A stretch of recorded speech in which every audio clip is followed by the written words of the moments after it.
been revived by the Supreme Pontiff of Hinduism. These sciences were actually once available and freely practiced in 56 nations across the entire continent, as we can see in the map there, but are now facing extinction due to a persecution that has been stretched over an entire millennium. And these are some of the various initiatives that have been taken by the Supreme Pontiff of Hinduism, over 108 Sri Kailasa Uniting Nations initiatives, right from starting from medical, against medical malpractice, for enlightened birthing and pregnancy, for persecuted religion, for women empowerment, against persecution and genocide, freedom of opinion and expression, against cyber terrorism. Sri Kailasa's 108 initiatives support a variety of humanitarian, which are collectively enabling us to create an enlightened, peaceful, sustainable, equitable, resilient, and thriving world. And these are directly mapped to all the sustainable development goals as described by the United Nations. The Supreme Pontiff of Hinduism has also initiated the No Hungry Home project, which has been offered by the SKUN, which is the Sri Kailasa's Uniting Nations for Nutritious Food and Hunger-Free World. And this initiative was taken by the Supreme Pontiff of Hinduism 27 years ago, right from the time the Supreme Pontiff of Hinduism began his public life. 1 billion meals have been served completely free of cost all across the globe. Every month over the past 27 years, the Hindu Adi Saivite minority community has served more than 3 million annadans, which is free organic meals as per the Hindu tradition, in religious gatherings to everyone without any discrimination of gender, caste, creed, or anything. 10,000 meals are served every single day, completely free of cost, and it hits peaks of heights such as 100,000 on the festival days. And you all need to know, literally in Hindu tradition, 200 days or I can say 250 days or 360 days are actually celebrative days. And here we are looking at another initiative taken by the Supreme Pontiff of Hinduism, which is Kailasa's Protective Preventive COVID Care Centers. As we all know, the current world is actually ravaged by the aftermath of the COVID pandemic, which came and which is continuing to exist and thrive. And during the peak of the entire COVID pandemic, the Supreme Pontiff of Hinduism had converted all the monastery campuses into a multi-layer quarantine facility where anyone and everyone, regardless of any difference in age, gender, caste, creed, ethnicity, color, socioeconomic status, everyone was invited completely for free, and all the basic necessities, including the food, the shelter, including the internet, and the facilities for each of them to function and work, was provided completely. And another important thing is that all the medical care was also provided completely free of cost. Over 30 million citizens followed Kailasa's 28-day spiritual regimen in 2020 when the COVID pandemic was in the peak. And even now, we are continuing to offer all of these services to a very large number of people as it is happening. The next we're looking at is the Nityananda Hindu University and the Nityananda Gurukul that is offered by the Sri Kailasa Uniting Nation for educational reform and development. The Nityananda Hindu University, which is established by the Supreme Pontiff of Hinduism, is the world's largest Hindu university. And the Nityananda Gurukul, which was revived and established by the Supreme Pontiff of Hinduism on October 2nd, 2006, the Supreme Pontiff of Hinduism inaugurated the Nityananda Gurukul with a huge vision to revive the ancient Adi-Shaivite guru-disciple relationship, the authentic tradition of Hinduism, which is an authentic knowledge transmission system based on the very enlightenment. Looking at some of the facts and figures, the Nityananda Hindu University has over 20 million plus students enrolled with over 7,000 plus free courses, extended campuses in over 150 countries. So this is about the Nityananda Hindu University. Next, we're looking at the Nityananda Jnanalaya, or the library, and the Hinduismpedia. And this is offered by Sri Kailasa Uniting Nations for protection of the Hindu scriptures. The Nityananda Jnanalaya, the Supreme Pontiff of Hinduism, established the world's largest Hindu library to collect and preserve the 1 million plus Hindu manuscripts, Hindu scriptures, while ensuring that all the knowledge, that whatever is being revived, is actually made available free of cost to all the people, completely free of cost.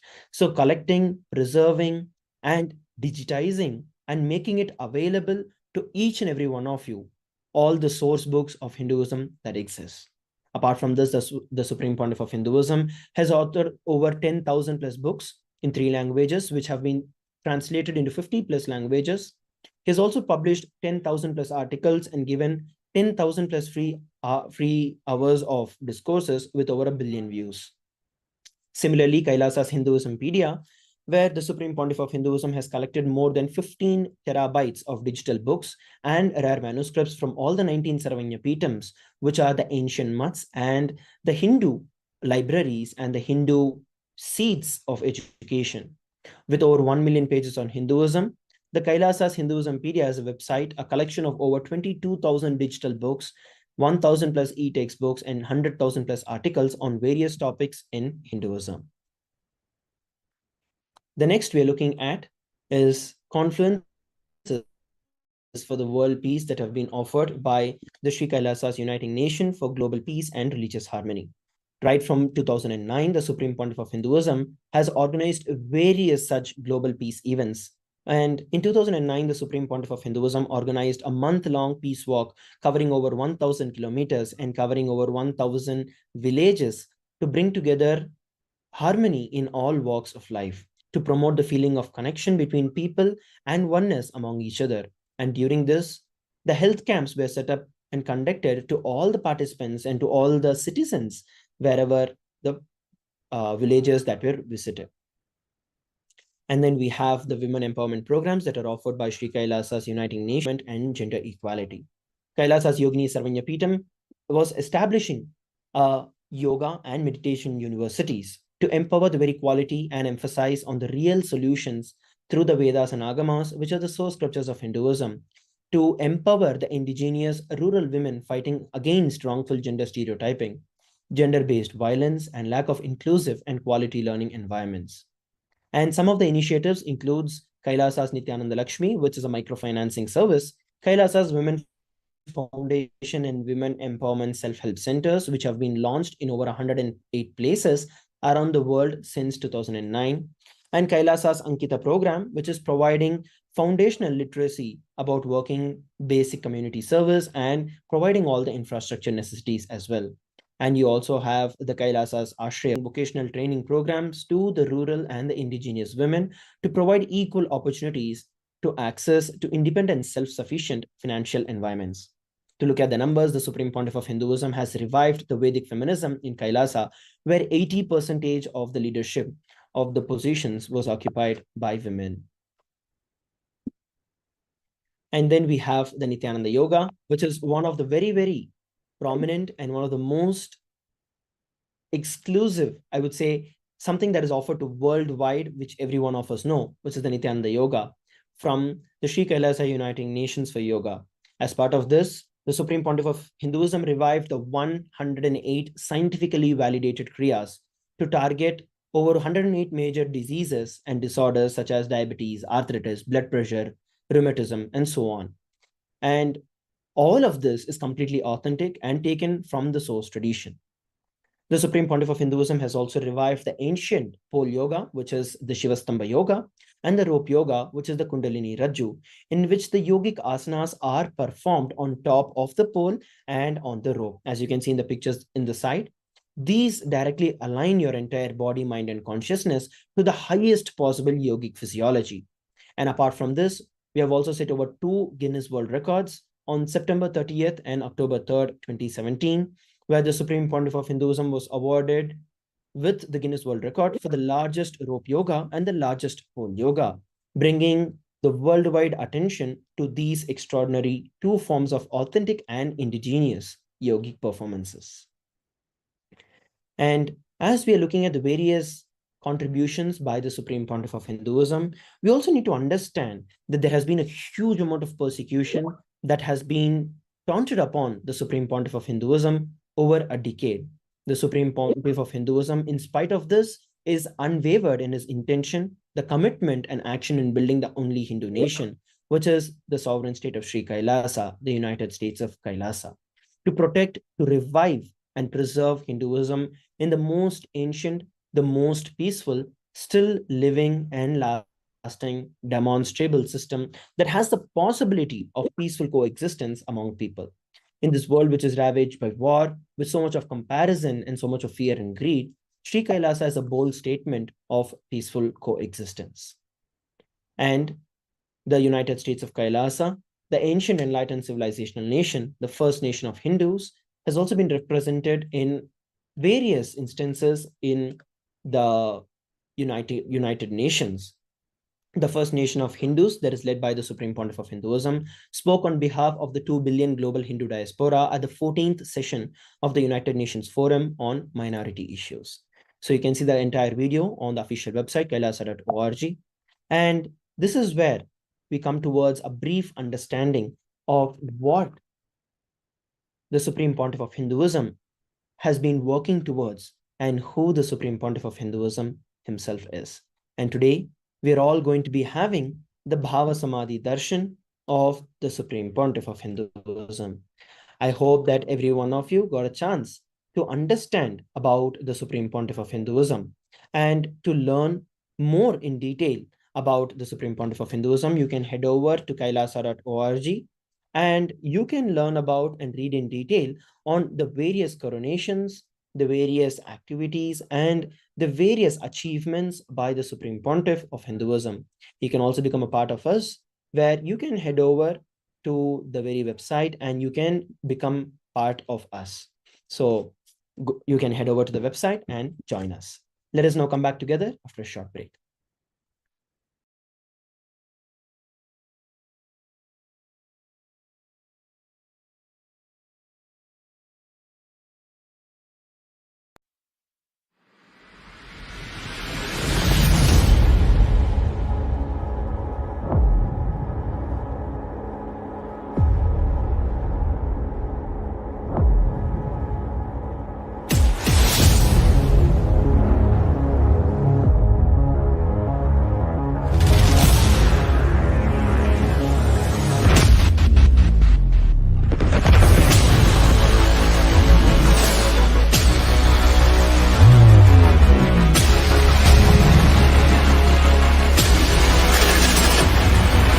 You will become Paramashiva.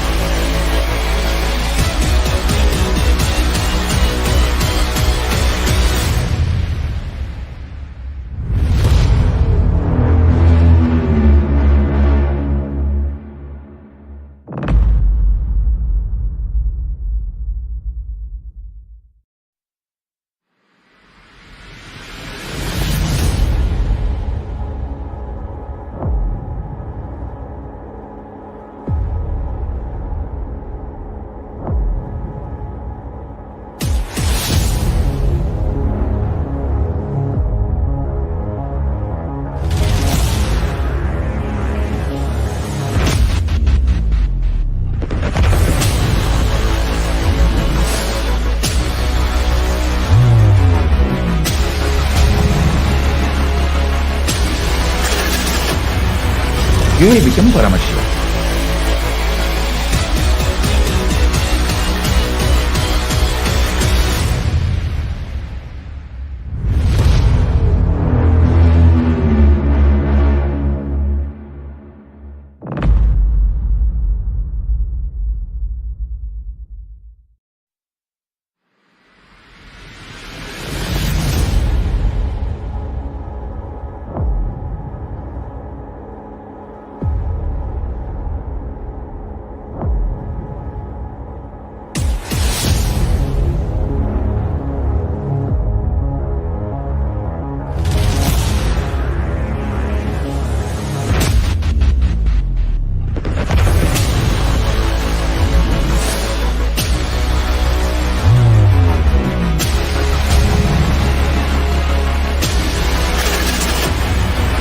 You will become Paramashiva.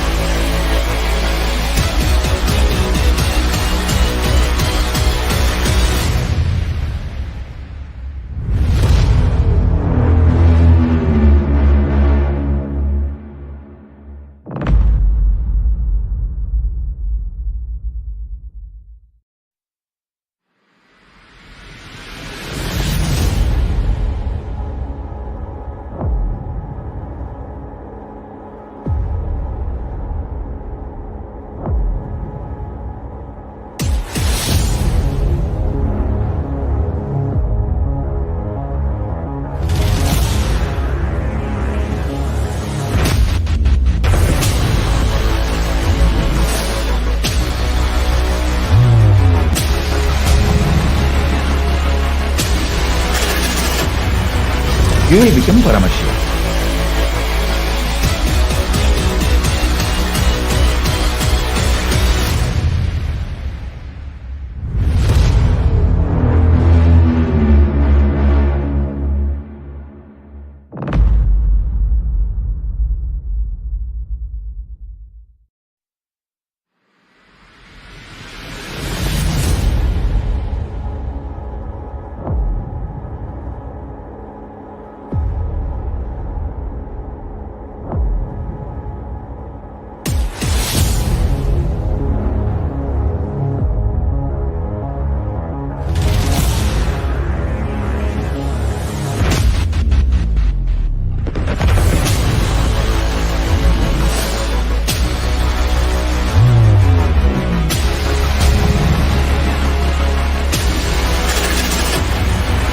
द्वैविकं Paramshiva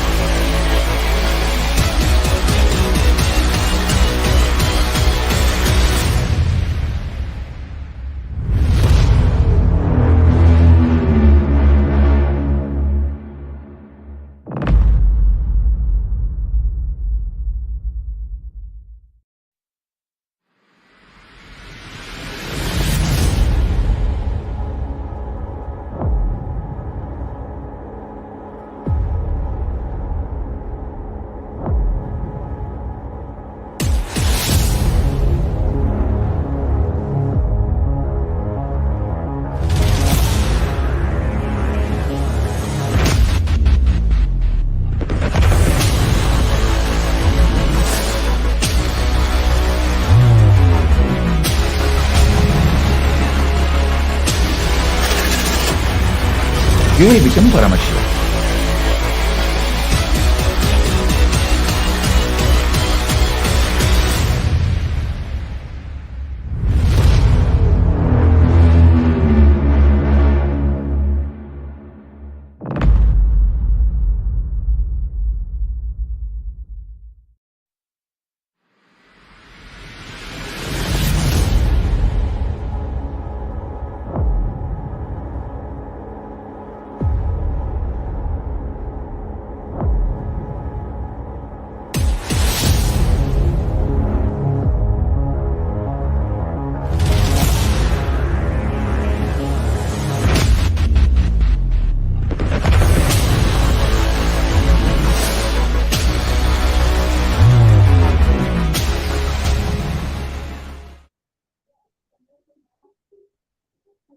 Nityanam, everybody. Welcome back. So, in the previous session, we learned about the Supreme Pontiff of Hinduism. And now we're going to be learning about the one of the extraordinary contributions of the Supreme Pontiff of Hinduism to this entire world, which is the power manifestation, the science of manifesting the extraordinary Shaktis. In the Vedagamas, which are the source scriptures of Hinduism, Paramashiva reveals in elaborate detail that there are over 463 powers, which each and every one of us as human beings are hardwired to manifest. Manifesting powers are described as a system, a method, and a science for human beings to explore and experience and express the various possibilities and powers, and to have access to the various states of consciousness. Shakti is manifest from the fundamental principle, from the cognition that you are a divine, and that you need to manifest the divine. It does not come from the cognition that you are a man and that you need to become divine. There is a difference between Shaktis and Siddhis. When the word extraordinary powers come in, many of us think of it as Siddhis. But no, there is something much more powerful, which are the Shaktis. And let us look at what are the differences between Shaktis and Siddhis. Shakti is expressed from the space of enlightenment, which is the very source of what we want to achieve. And as a very side effect of the feeling connection with the divine and high integrity with the Guru, you start manifesting these Shaktis. Whereas on the other side, Siddhis are powers that manifest from self-tapas or penance that an individual does towards enlightenment. Shaktis are the very source of enlightenment, whereas Siddhis happen on the path of enlightenment. The other thing with Shaktis and Siddhis is that Shaktis of Paramashiva manifest through ordinary human beings to the initiation from Swamiji. Like, because you do not have to do anything other than receiving the initiation from the Supreme Pontiff of Hinduism, and you immediately start manifesting the powers. Similarly, Shaktis are permanent, whereas Siddhis are not. And not just that they are not permanent, they can also divert you from the very purpose of enlightenment itself.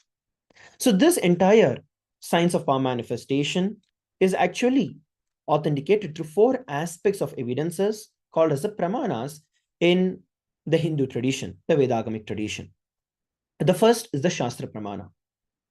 Now, these four pramanas actually help us validate and authenticate the entire science of power manifestation. Taking the first, the Shastra Pramana, which is the scriptural reference as revealed by Paramashiva in the Vedas and the Agamas. And these are the eternal and unchangeable truths that are revealed. Next is the Apta Pramana, which is the experiences and the results of Aptas. Aptas are those beings who are enlightened masters and adepts in Hinduism. So, first and the foremost is being authenticated in the scripture, after which it is authenticated by the experience of these enlightened masters. Then next is the Atma Pramana, which is the personal experience of the Supreme Pontiff of Hinduism, where the Supreme Pontiff of Hinduism, our beloved Swamiji, has manifested all of these powers and has validated the very process of each of this power manifestation. So that is the Atma Pramana. And the fourth is the Pratyaksha Pramana, which is the scientific validation.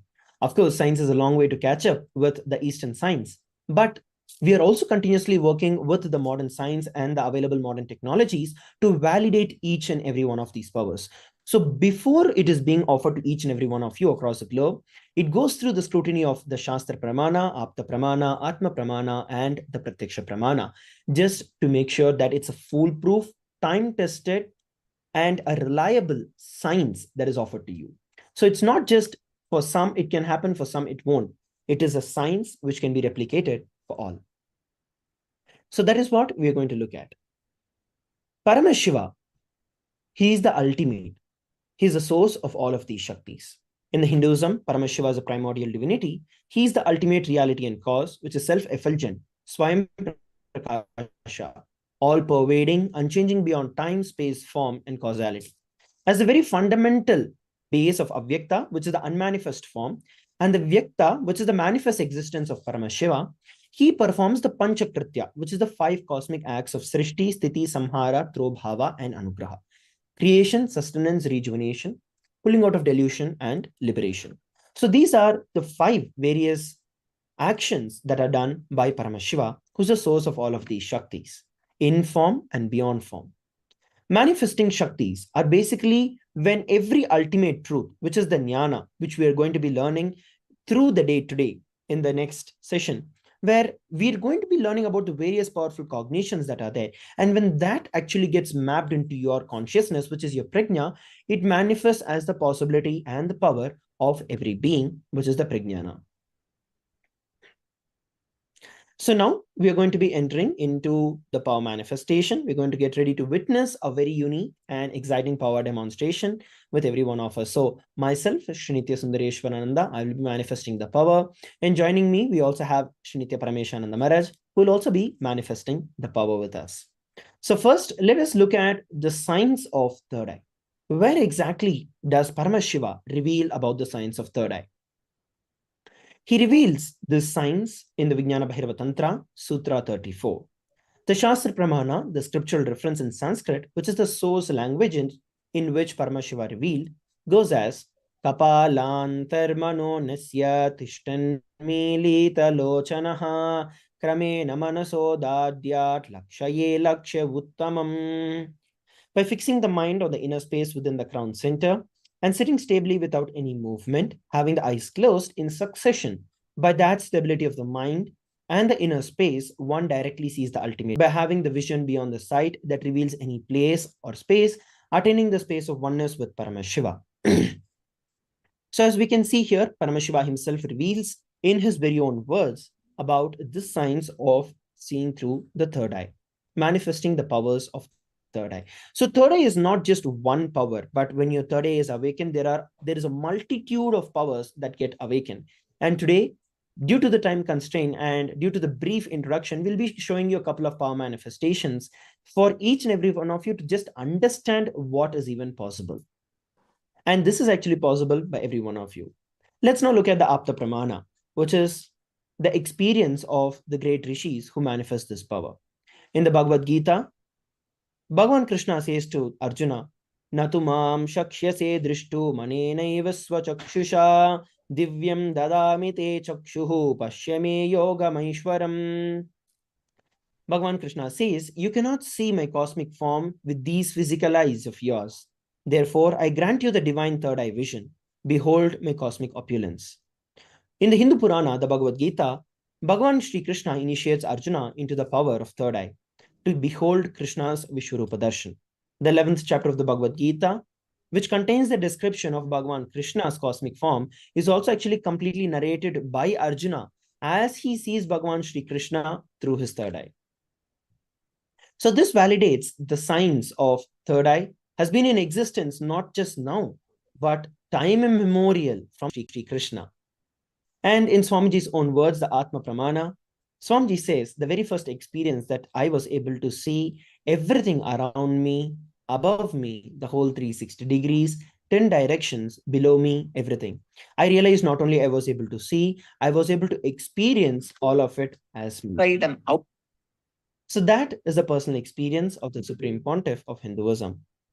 The next, we have the Pratyaksha Pramana, which is the empirical evidence from observation and scientific experimentation.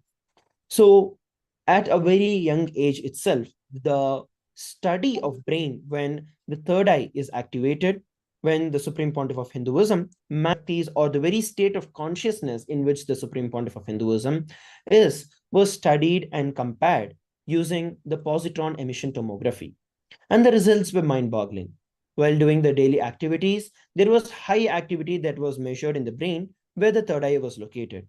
But while in the deep state of Samadhi, other than the third eye region, everything else was completely at peace in the brain.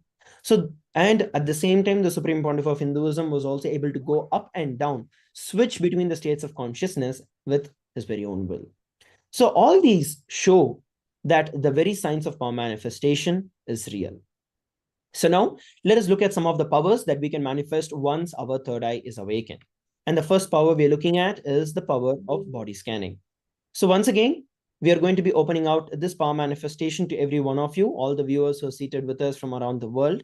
So if you would like to understand and if you want to experience this power manifestation, if you want to go through this whole power manifestation, have a glimpse of it, you can go over and post a comment down in our live platforms, whether it's in Facebook, in YouTube, Nityananda TV, the official TV, and any other platform, the Twitter or any other platform where we are streaming live at this point in time. You can put down and we will choose one of you so that you can experience this power manifestation.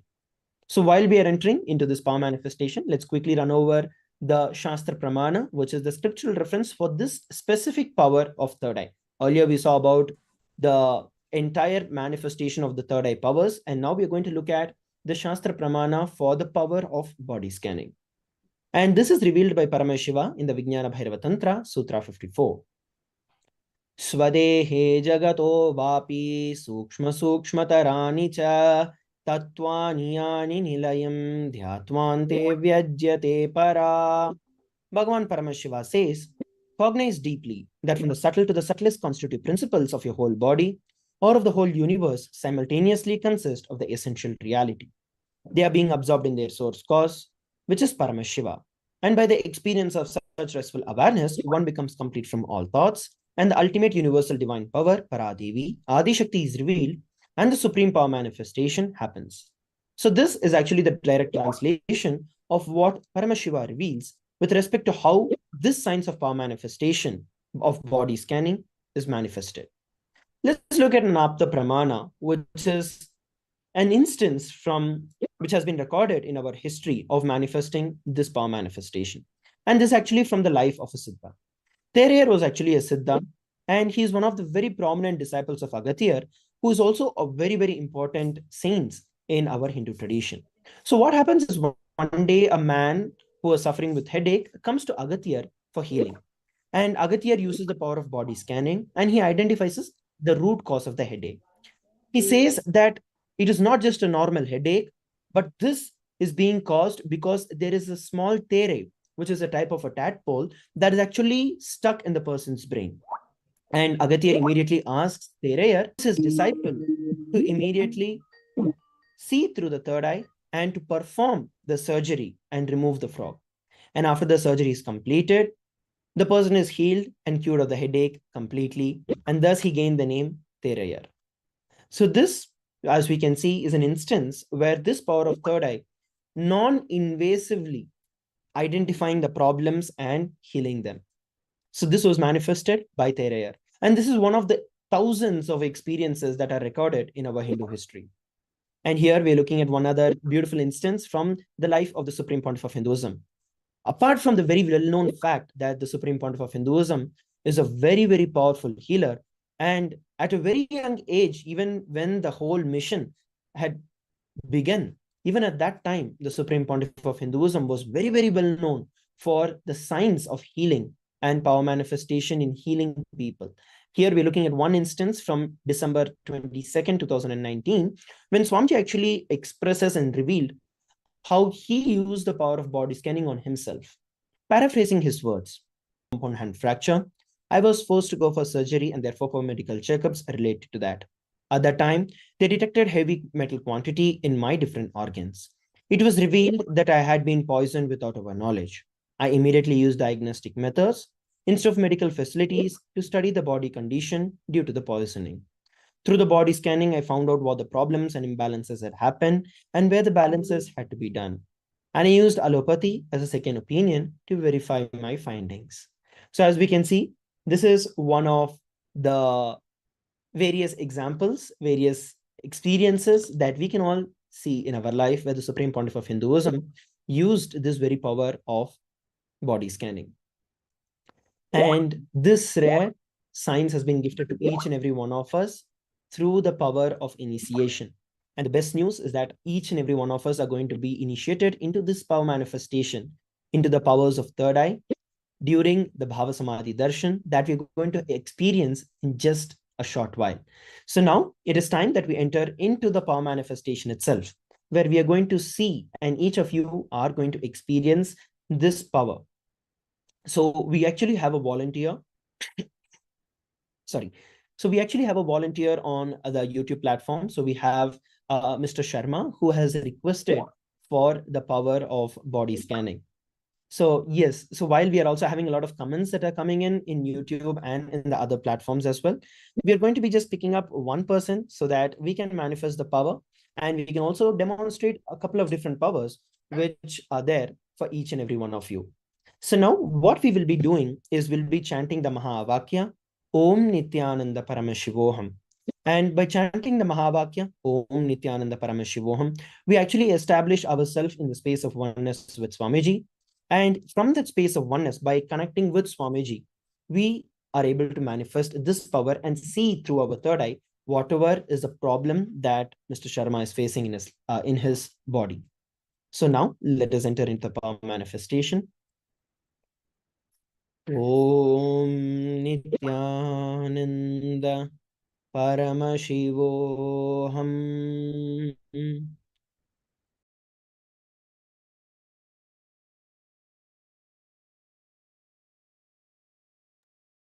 Om Nityananda Paramashivoham. Om Nityananda Paramashivoham. Om Nityananda Paramashivoham. Om Nityananda Paramashivoham. Om Nityananda Paramashivoham. Om Nityananda Paramashivoham. Yes, so what Swamiji revealed is that with respect to your health, there are certain issues that you have to immediately attend to, which is one with respect to your breathing, and you have been facing a lot of breathing difficulties for quite some time right now, but you have been avoiding them and neglecting them through the whole time, and taking medicines which are not directly helping you with it. So let me tell you what the actual reason why you are facing it, as Swamiji revealed. Swamiji revealed that the reason for you having all these breathing issues is because of your excess weight and your unhealthy eating practices. Swamiji revealed for you to switch over to a vegetarian diet and to a vegetarian lifestyle completely, so that all these toxins that have been accumulated in your system, in your body, due to eating various other non-veg and the other items over the last many years, will completely be drained out. And this is something that you have to attend to immediately, because it is affecting your lungs in a very, very powerful way, which is going to degrade your health down the line in a very irreversible way. So this is what Swamiji revealed. You can share with all of us how you're able to experience and how you're able to relate with what was revealed. Yes, Paramesha Maharaj, is there anything else that you would like to add on to? Yes, I also saw that what I saw that you need to start taking more of raw vegetables, because I see there's a lot of intake of this fried items and processed food, like a lot of this packaged food like chips and all those things. I see there's a lot of casual intake of that, which is not required. And I see that you have to start moving to taking more of organic and raw vegetables, raw fruits, and start making that as your diet than adding these kind of other processed and packaged foods. Yes. So, yes, Aya, you can share with every one of us in the chat as well how you're able to relate with what was revealed. So now it is time that we move to the next power manifestation. We have many participants who are actually posting, many people who are posting. We have Jack, we have Sam, and we have Masarnaka also, who has requested for the power manifestation. We are going to be manifesting the powers as we keep continuing the next set of power manifestation as well. So now what we're doing is the power of remote scanning.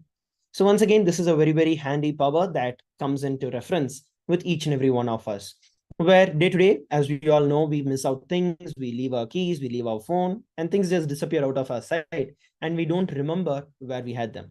So patients where not only you can find these things and figure out these things just through your third eye, but access to see through things up to completely different level completely. So let us look at the Shastra Pramana power manifestation as revealed by Paramashiva. The Shastra Pramana for this power of remote vision is given by Paramashiva in the Vijnana Bhairava Tantra, Sutra 92. Vyomakaram swamatmanam dhyaye digbiran vratam nirashraya chitishakti swarupam darshayetata. The translation is, Bhagavan Paramashiva says, concentrate and cognize with restful awareness on oneself in the form of a vast etheric space or sky, which is limitless in any direction whatsoever.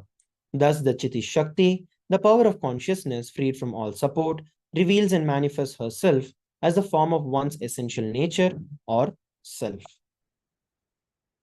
So that is actually the Shastra Pramana. And here we're looking at the Apta Pramana, which is the reference of power manifestation of remote vision from the Mahabharata. Even the previous, where we learned about Bhagavan Shri Krishna giving the Vishwarupa Darshan. Similarly, the Hindu Purana Mahabharata, the whole war, the entire sacred scripture of Bhagavad Gita, is actually narrated to the blind king Dhritarashtra by his trusted charioteer Sanjaya. Sanjaya was actually initiated by Bhagavan Shri Krishna, and he was initiated into this power of Dura Drishti and Durashruti, which is the power of remote vision and remote hearing, both. And it is actually through Sanjaya's narration that all of us got the benefit and all of us were gifted with the sacred scripture of Mahabharata and specifically Bhagavad Gita itself. So that is the Apta Pramana, the reference of this power manifestation of remote vision.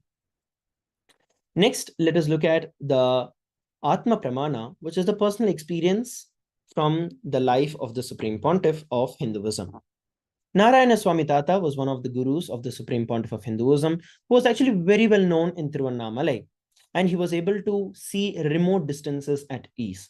It was very well known in the entire Tiruvannamalai that anywhere at any time, if someone is missing, or even as small as something is missing to as big as criminals who have done crimes and they have disappeared or in hiding, the police department and the people from the police department used to go to Narayana Swami Tata to seek guidance and to ask where those people were. So one day what happened was one similar instance. Swamiji, the Supreme Pontiff of Hinduism, was sitting with Narayana Swami Tata, and there were people who actually had come, or a senior police officer had come to Narayana Swami Tata seeking help for finding an important thief who they were actually searching for the last 1 week but could not find. So Narayana Swami Tata just turned towards the Supreme Pontiff of Hinduism and asked him to see the whereabouts of the thieves in the mirror that was there in front of Narayana Swami Tata. And the Supreme Pontiff of Hinduism applied the Jnananjana, which is an alchemy product, on the mirror, and not only could see where the thieves were, but also show the very same visual to the senior police officer. And exactly as been pointed by the Supreme Pontiff of Hinduism, the thief was caught in that very same location. So this is one instance of this power of remote vision. As we can see here, the cup in the right-hand side of the screen that you can see with the black paste is the Jnananjana. So Jnananjana is a spiritual alchemy product which is initiated, energized by the Supreme Pontiff of Hinduism. And when this is applied on all the three eyes, it completely activates the three eyes and raises the frequency of all your three eyes. This is an alchemy product that is described very elaborately in the Agamas to experience the third eye awakening and to manifest the powers of Paramashiva as described in the Jnananjana, in the various Agamas. So you can attend the various programs where you are gifted and initiated into experiencing and having this Jnananjana in each and every one of your own places. So this is an Jnananjana. And now let us look at experiencing this power manifestation. This Jnananjana was also used on the betel leaf, on the Paramashiva Shila, which is the granite, as you can see. And it was a very, very beautiful existence where during the time of Meenakshi civilization, people actually used Krishna Shila, which is the granite slab, the stone slab. And the uniqueness of this slab is that the entire universe is in their hands. Just by applying the Jnananjana, any visual could be seen in that. So that is the same power manifestation that we are going to be manifesting. So any of your participants, like you want to know or you want to experience this power manifestation, you can just go over and put your comments. See, it can be as simple as you lost something, or you just want to test it and you want to know what is there in your room at this point in time, or anything like that you would like to experience this power manifestation. Just go over and put it in the comment section, and we are going to be manifesting this power for you. So let me just go over. Yes. So we have John, who has posted to describe the place as he is, where he's attending the program right now. Yes, sure, John. So what we're going to be doing now is once again the same. Actually, if you see, the very core of power manifestation is the same, where we connect in the space of oneness with Swamiji, because Swamiji has already initiated us into the power of third eye. All that we have to do is space of oneness with Swamiji and then reveal whatever Swamiji shows. So now once again, I'll be chanting the Mahavakya, Om Nityananda Paramashivoham, and sharing with every one of you whatever Swamiji is revealing. Om Nityananda Paramashivoham. Om Nityananda Paramashivoham.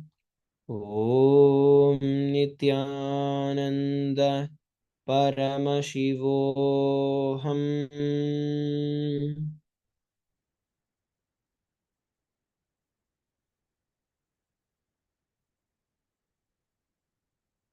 Yes. So, John, what I'm able to see is that wherever currently you're actually sitting is actually in front of your system. You're actually there inside your personal room, like a bedroom, where you're actually randomly just scrolling over and having the entire view also minimized as another screen on your very screen. And you're listening to this program while you're also attending to some other work that you're doing. And right in front of you, you've got a small area, which is probably about 10 feet by 15 feet area. And the light, the the entire surroundings are light creamish in color, yellowish cream in color. And that is kind of the surroundings in which you are in. And you also have a built-in the wall rack or the wall cupboards that are there, the wardrobe that is there as is, and it's made of wood with triple partitions in it. And towards the right, you have like a small table, and you also have a couple of, which is to be more precise, two extra seaters where people can sit, and you are on a reclining seat that is there. And towards the left, you have a lot of space that is there, technically where the bed is supposed to be, but you have converted this room more like your office area. Especially this happened during the time when the COVID pandemic hit. So you kind of switch this over to a work from home place kind of a thing. So yes, this is what Swamiji revealed me. Paramesha Maharaj, you can share if you have anything else to add. Yeah, and I also see that in the table that you have, the table is towards the wall, and there's a window which is there, not straight, not right in front of you, but towards the side. There's a window also, and I see that your house, your room is towards the top of the building. So that's so I see like there's, you can, from your window you are able to see a tree in front of it. And then I also see that that is your table is not clean. There's a lot of I see a lot of color markers which are lying down. Maybe you are doing something and you left it. And I also see a small kind of a small rack, like a portable rack, which is there towards the side, which is green and translucent plastic. So I saw this, and then I also see that you have a black mug next to you. And I also see that your system, your monitor is a MacBook. So these were the few details I saw. Yes, that's wonderful, Paramesha Maharaj. I request John Robles, you can share with every one of us what how you are able to relate with whatever was revealed during this power manifestation. So now let's move to the next power manifestation. So next is actually a very exciting power manifestation where we are actually going to manifest this power of consciousness over matter. So many times we have seen in movies and sci-fi stuff where people are able to move things without touching. People are able to telepathically move things, change things without actually the physical contact or physically having to use external force towards any movement. But this is actually a reality that can be experienced and expressed by each and every one of us. This power of consciousness over matter, where you can actually manifest the movement of anything without any external force by just using your consciousness. And Paramashiva actually elaborately describes about this power in the Vijnana Bhairava Tantra, Dharana 95, Sutra 120. क्वचिद् वस्तूनि विन्यस्य शनैर्दृष्टिं निवर्तयेत् तज्ज्ञानं चित्तसहितं देवि शून्यालयो भवेत्. Bhagavan Paramashiva says, having fixed one's eyes on a particular object, Vastu, one should slowly withdraw the sight from the object, as well as slowly eliminate the knowledge of that object along with the thoughts and the impressions of it. Then, O Devi, one abides in Shunya, the state where there is nothing other than this exists, which is the state of all inclusiveness and infinity. Yes, so this is the Shastra Pramana. Let us now look at the power where this belongs to. So this is also part of one of the various powers of the Ashtamaha Shaktis. So now let us enter into this power manifestation where we are going to be seeing Paramesha Maharaj manifest this power for every one of us. So now we are going to be seeing Paramesha Maharaj do that. So Paramesha Maharaj, you can also share a little more in detail about how you would be manifesting this power. Yes. So the way the Supreme Pontiff of Hinduism has initiated us, then we'll be first level is, just rolling the coconut on your hand and feeling the vibration. But as you go further, when you start getting deeper and deeper into the space, of oneness with Paramashiva, you are able to command the cosmos more fluently and with more ability. Then you will start being able to move the matter in an upward direction. So now I'll be placing the Atmalinga on my hand.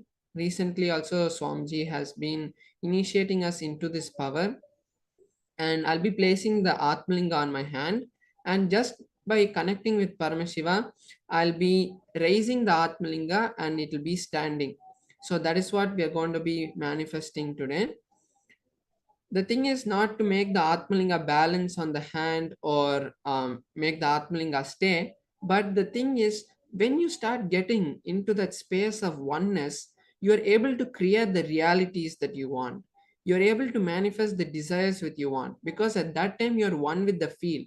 You don't feel that you are separate and the rocks or the building which you are in, the trees, the space you're in is different. Because like how you move your arm, you feel your arm, you feel that it is you. You don't feel that I have to do a work to lift it.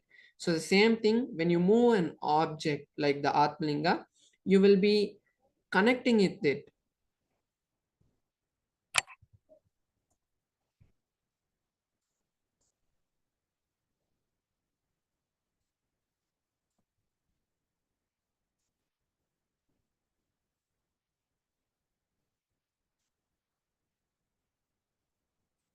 So now we'll be seeing the power manifestation.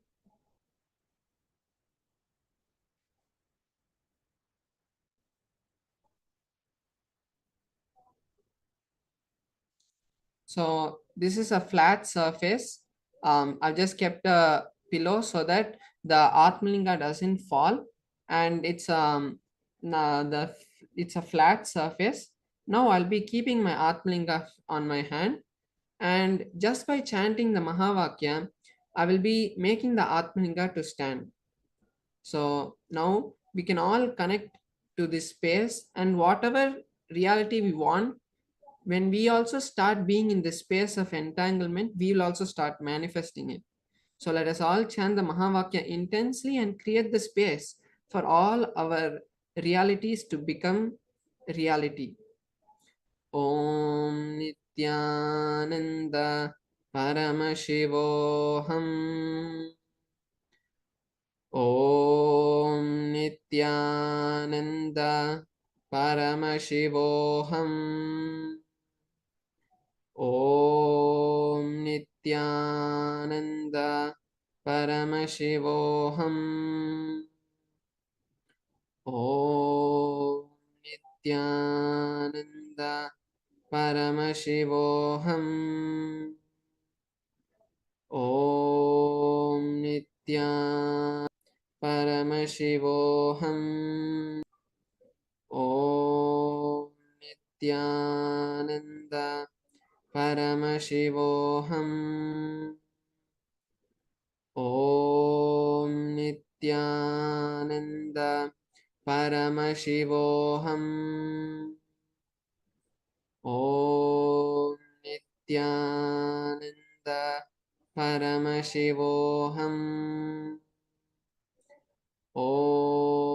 Nityananda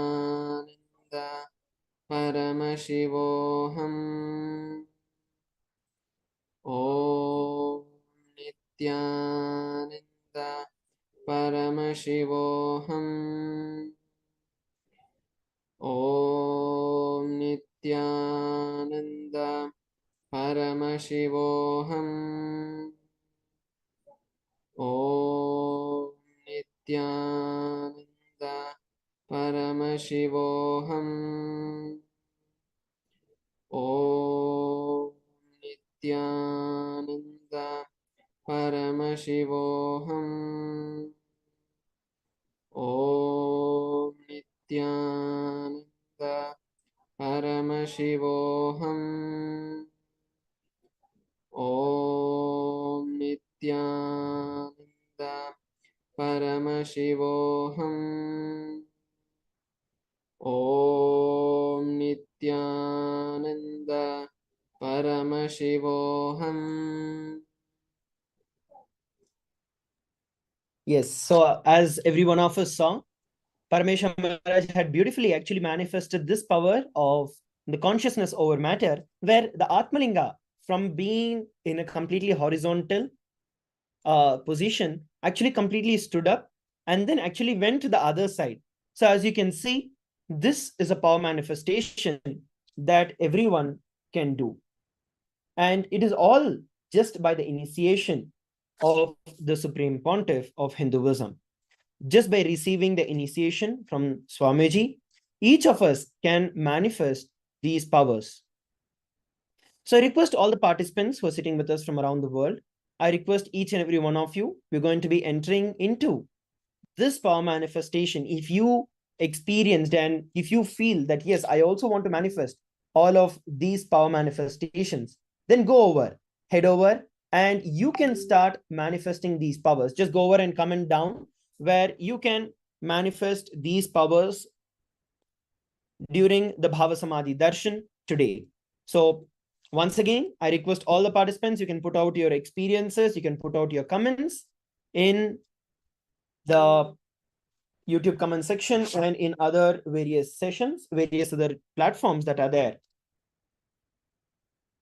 So I think with that, we're coming towards the conclusion. I know a lot of participants who are sharing continuous posts are also coming in a couple of various different social media platforms for the various powers that we did, right from body scanning, remote vision, to even consciousness over matter as to how you can do. So we are going to be learning that, we are going to be manifesting them just by receiving the initiation by the Supreme Pontiff of Hinduism. Next, coming up is where we are going to be learning about some of the various powerful cognitions that is going to empower us into receiving the darshan of the Supreme Pontiff of Hinduism. So I request all the participants from around the world, stay tuned. We're going to catch up together in just a short while after a short break. Thank you, Nityananda.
You will become Paramashiva.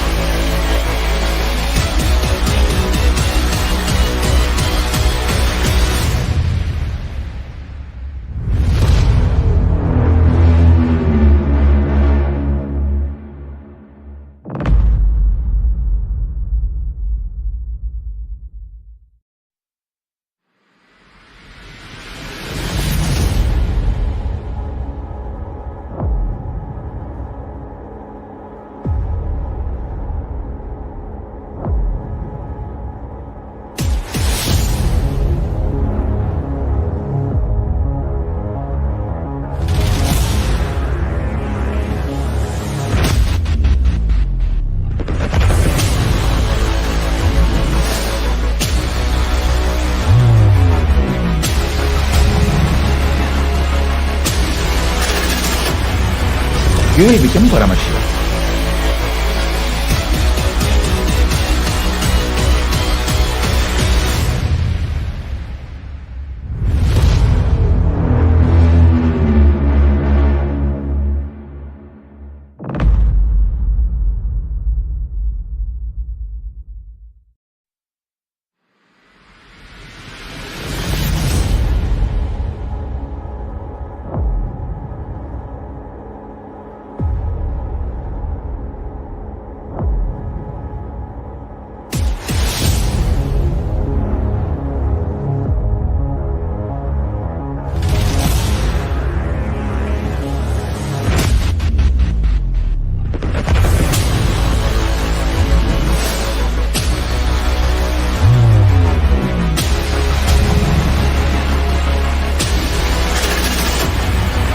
You will become Paramashiva.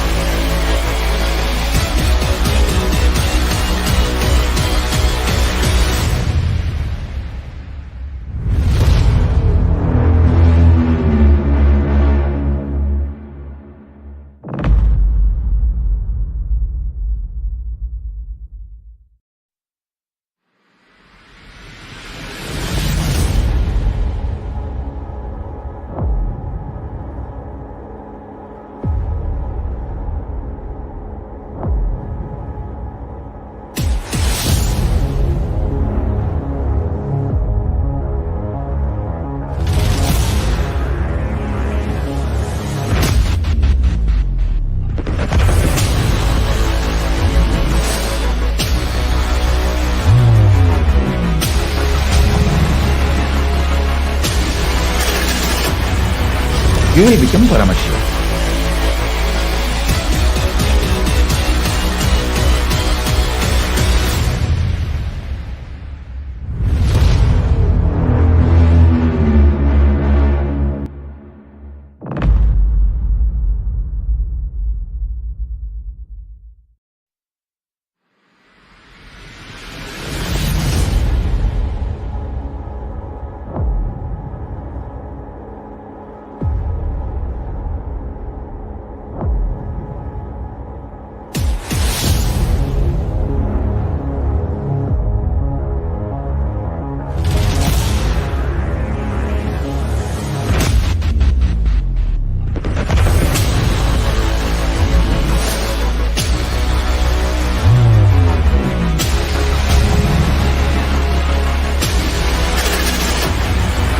You will become Paramashiva.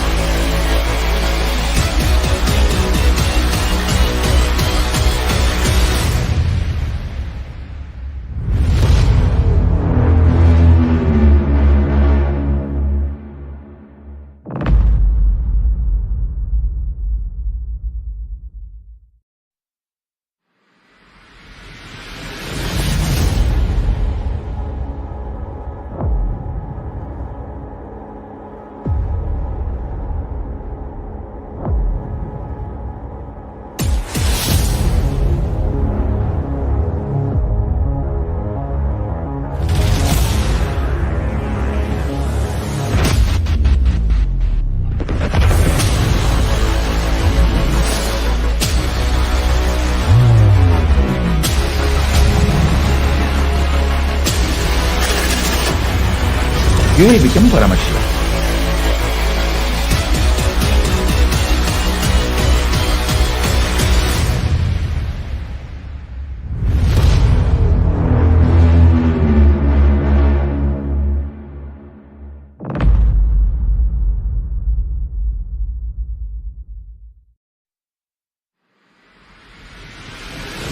Everybody, welcome back. And as we are all preparing ourselves to receive the live darshan of the Supreme Pontiff of Hinduism, as mentioned today, we are going to be having the darshan of Chanda Thandava Murthy of Bhagavan Paramashiva. And as part of receiving the darshan, we are going to be learning about the science of Akasha Tattva. The science of Akasha Tattva is something that is really, really powerful, which we can actually utilize in our day-to-day life. Have you ever wondered in your life that the sound that is being created, the sound that is actually generated affects the entire lifestyle of you? Similarly, when you go to a temple, why do you feel so peaceful? And when you're in a heated argument, or you're not even part of the argument, but you're just around in a space where the argument is happening, there is so much of suffocation that you feel. It is more than just being around in like the space around. And those are the deeper sciences that we're going to learn to manifest the reality that we want in our life. So I request all the participants from around the world who are sitting with us on YouTube, Facebook, other social media platforms, Nityanda TV. Let's all listen from the Supreme Pontiff of Hinduism about the science of Akasha Tattva. So I request everyone to listen carefully, internalize whatever Swamiji is speaking and whatever Swamiji is sharing, as we'll be having our internalization exercise after listening from the Supreme Pontiff of Hinduism.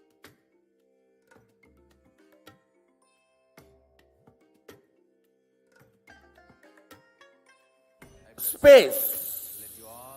Kasha. Let me use exactly the word Mahadeva uses. Akasha is modern Sanskrit word. In original Agama, the word Kasha only is there. There is a possibility in that palm leaf. Sometimes this corner of the palm leaf gets broken. So, anyhow, whatever available, even the palm leaf breaking is his action only. So what he left it for us to understand, from that the word Kasha only is there. So let's use that, that's all. Space, simple understanding, where length, breadth, depth, time, all these are dancing, vibrating. That is the aspect called space. It's a very simple understanding, but now I'm going to give you how understanding space is going to have some use for you. See, ultimately our goal is to rest in the highest existence and highest consciousness. What we call as Mahasadashiva, simple words. Feeling suffocated, irritated, I'm not okay with all these simple words. Only by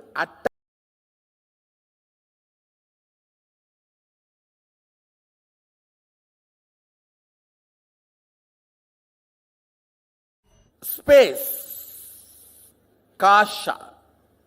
Let me use exactly the word Mahadeva uses. Akasha is modern Sanskrit word. In original Agama, the word Kasha only is there. There is a possibility in that palm leaf. Sometimes this corner of the palm leaf gets broken. So,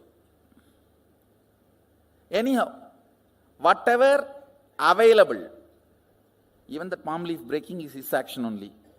So what he left it for us to understand, from that the word Kasha only is there. So let's use that, that's all. Space, simple understanding, where length, breadth, depth, time, all these are dancing, vibrating. That is the aspect called space. It's a very simple understanding, but now I'm going to give you how understanding space is going to have some use for you. See, ultimately our goal is to rest in the highest existence and highestness. What we call as Mahasadashiva, simple words. Feeling suffocated, irritated, I'm not okay with all these simple words.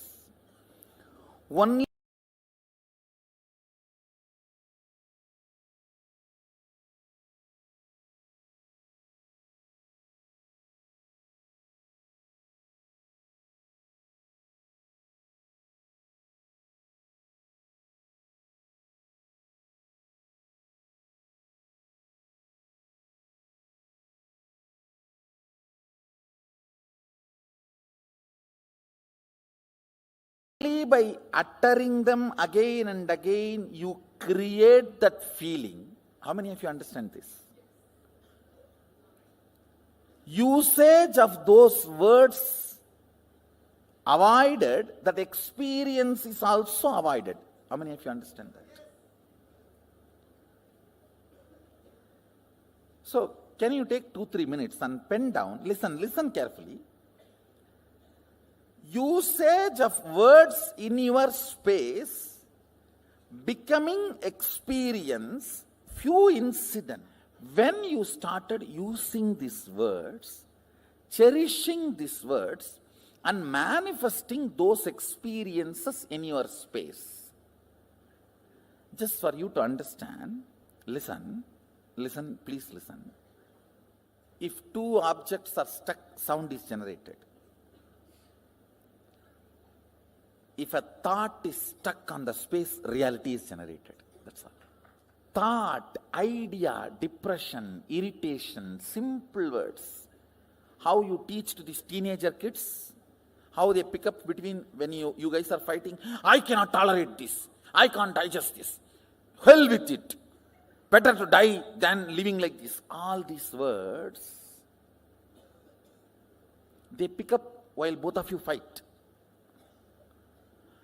And when they use that word on their space, they generate that as an experience. You yourself have done this crime against you. First time when you did this crime, try to remember and pen down. See, where you could have avoided the word and avoided the experience. That is called freedom. You chose the word and chose the experience. After that, even if you don't choose the word, experience does not leave you. That's called marriage. Bondage. Understand? See, first few times when you use the word, I am irritated, I am agitated, I can't tolerate this, I can't put up with this, better to die than living like this life, hell with you. All these phrases, there is a dance. All these Jerry Springer shows phrases. All these words, listen, when you are using first time and manifesting them as reality, you had a choice not to use them and manifest those experiences and reality. How many of you understand that?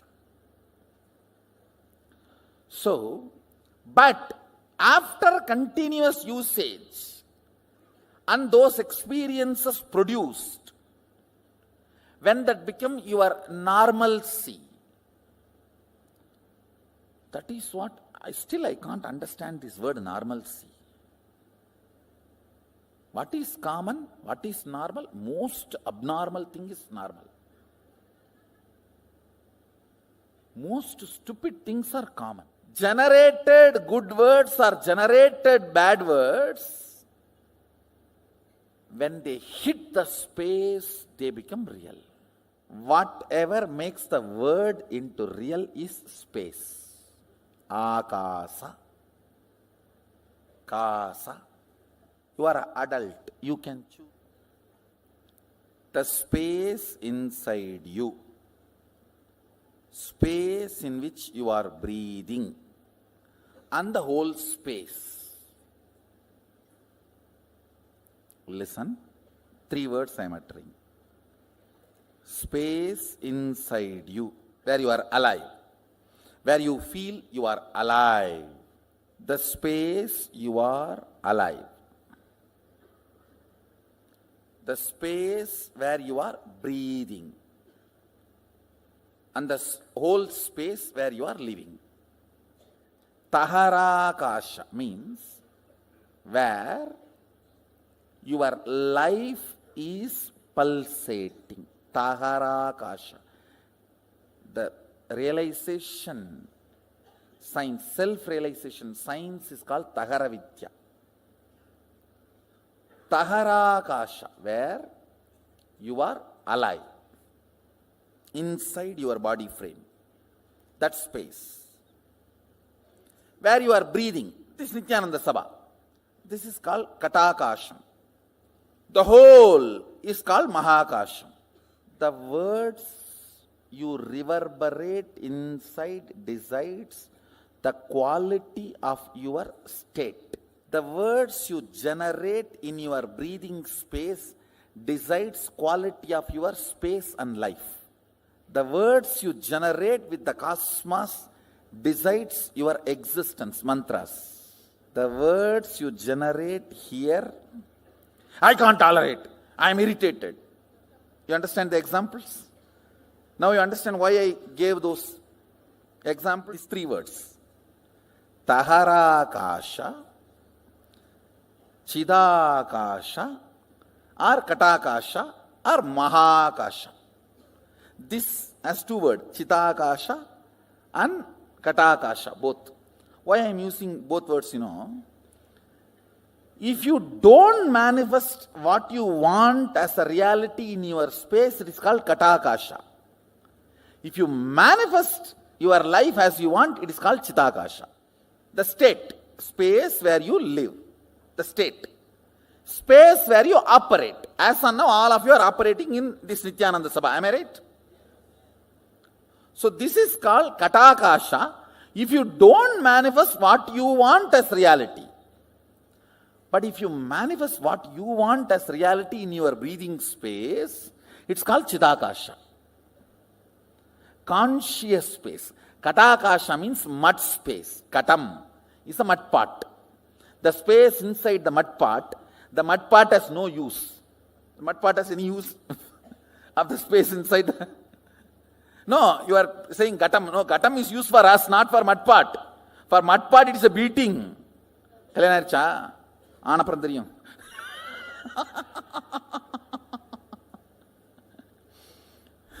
No, he is trying to show, no, there is a use, Gatam.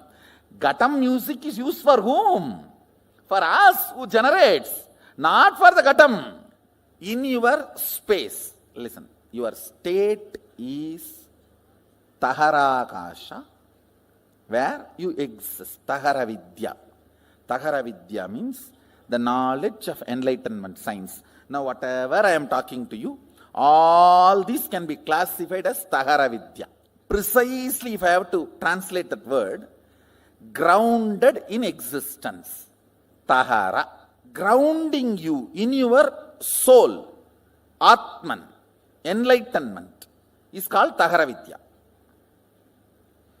Where you are grounded is called Taharakasha, the space of your life, alive.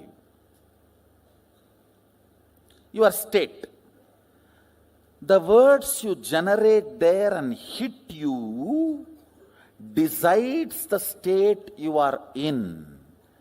Feeling experienced, expanded, joyful, or suffocation, all is within this.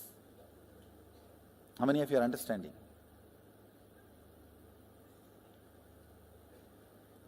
Having the whole world open for you and feeling imprisoned can be there. Sitting on one small cave, feeling enlightened can be there. Because it is on Tahara. There are many great sadhus lived in a small cave of remote Himalayas, lived such an ecstatic, glorious space. And there are many people who are flying whole day and night in the space, but feeling imprisoned inside. How many of you are understanding what I am saying? The words you utter, that creates the space you operate. That makes your breathing space as Katakasha or Chitakasha. Chitakasha means consciously generated space. Means all the words consciously tuning to your life's goal, you create Chitakasha. If you are uttering why without knowing why you are uttering, or because of compulsions, and manifest default reality by fault, that is called Katakasha. Listen, default reality is Katakasha, conscious reality is Chitakasha. These three words, Taharakasha, Katakasha and Chitakasha, and Mahakasha. Mahakasha is whatever exists, that you don't know anything. You don't know. See, one more thing you need to know. One good thing about Akasha is it can never get corrupted. It can be easily programmed. Like electricity cannot be corrupted.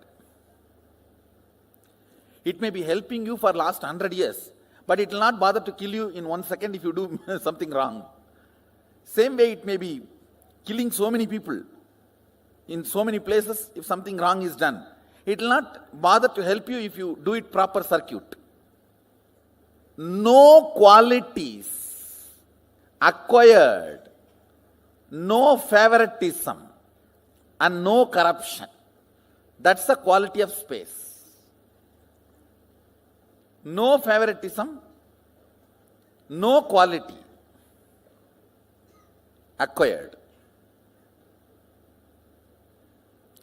It is all about what you want to do from now. That decides the whole programming of the space. Only when you are initiated, you use your will. With that will, you manifest something consciously in your space. Only then soul enters into your system.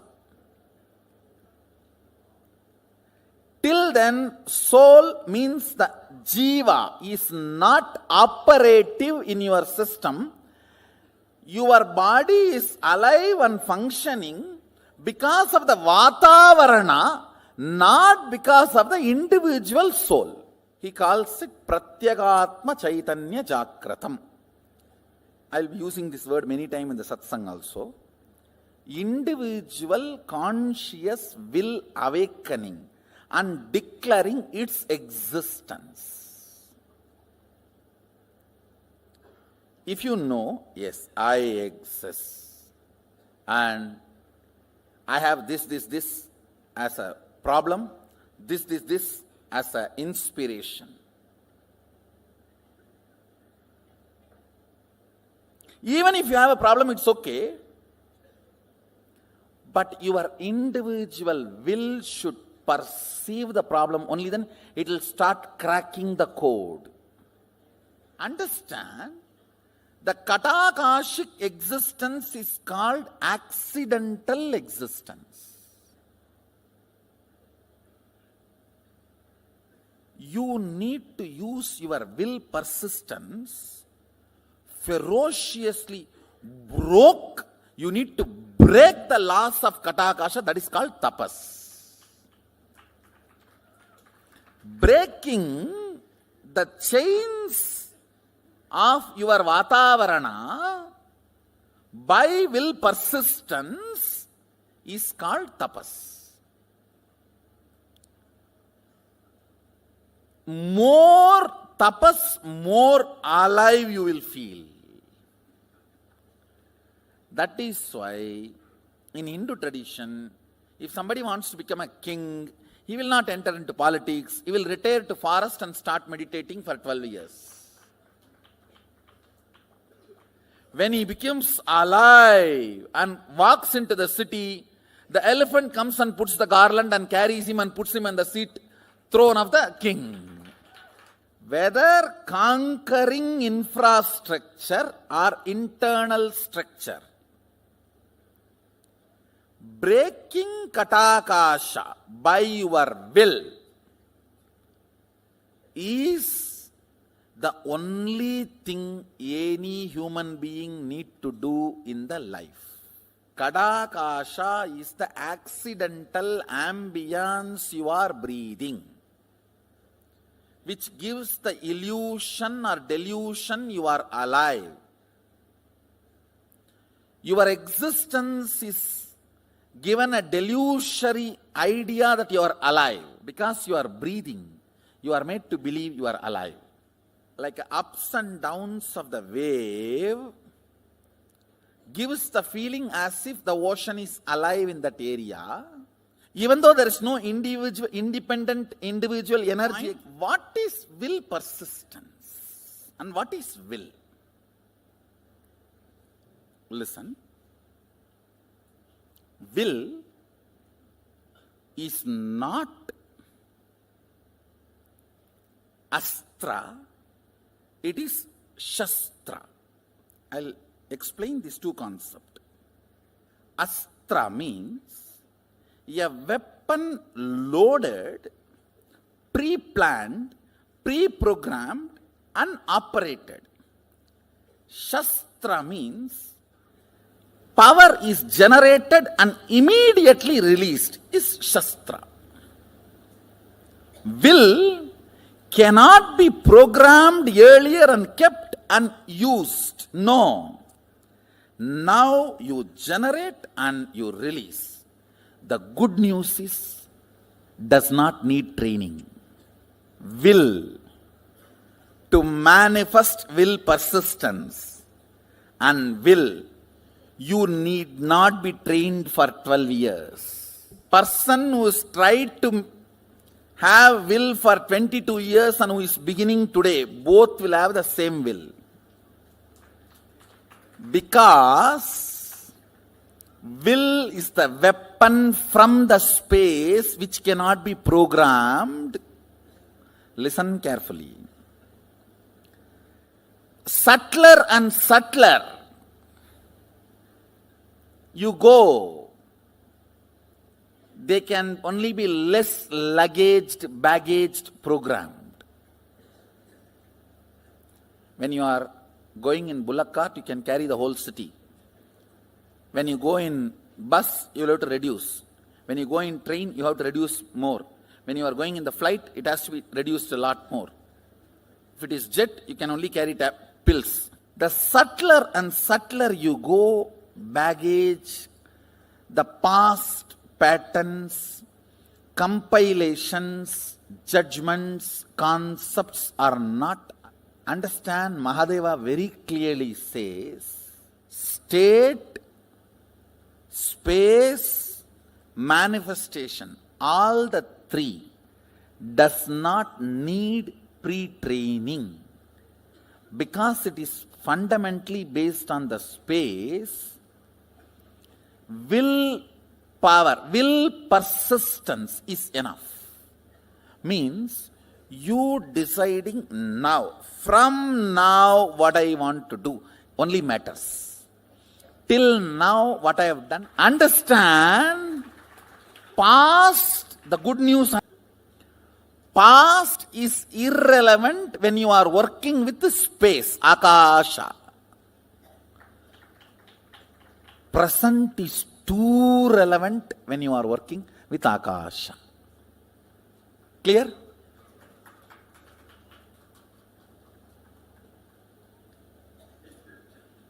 You have been 20 years devotee, 25 years devotee, or born and brought up along with me, does not matter. Or yesterday only you entered the program, does not matter at all. From this moment, what do you want to do matters.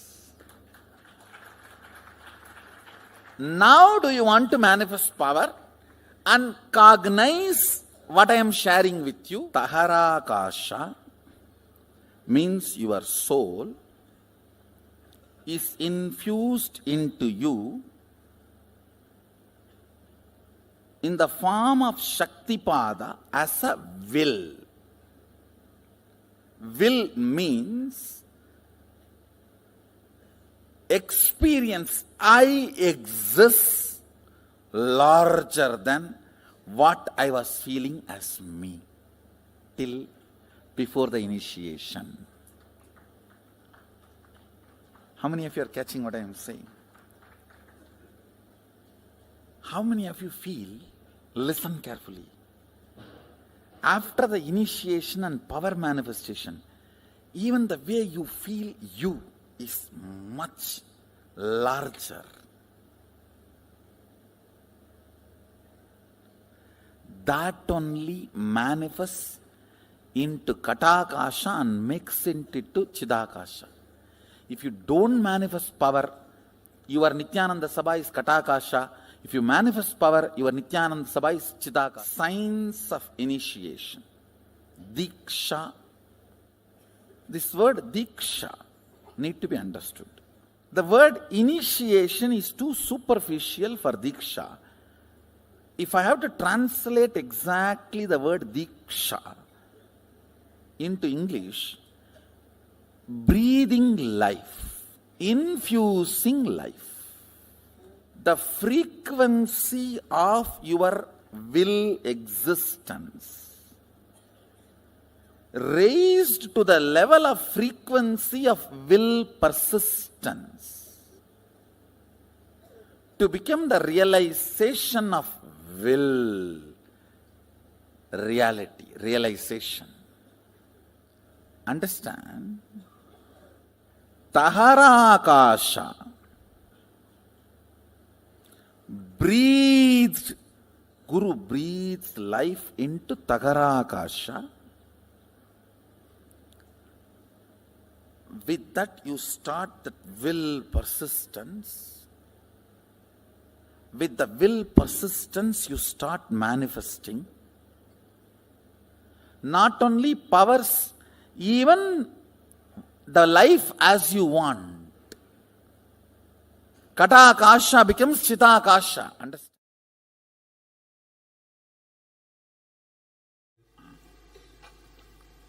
Listen. Gap between one thought and the other thought is space. Here. Gap between one Big Bang, another black hole is space here.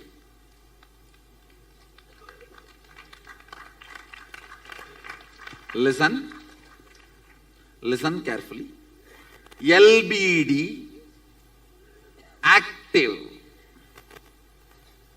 LBD, active on the space generates time. Anything gets active on the space generates time. Space is the canvas on which all is. Listen. Whenever a mass rotates, it creates gravity. Whenever LBD gets active, it generates time. Where all four exist is space. Because you have space inside, you are able to perceive everything. Because there is a space in the cosmos, all the generation, maintenance, destruction, delusion, liberation happens. The space here, Chidakasa, perceives everything. Space here, Parakasha, allows everything to happen.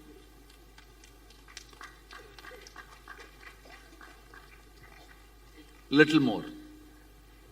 Little more.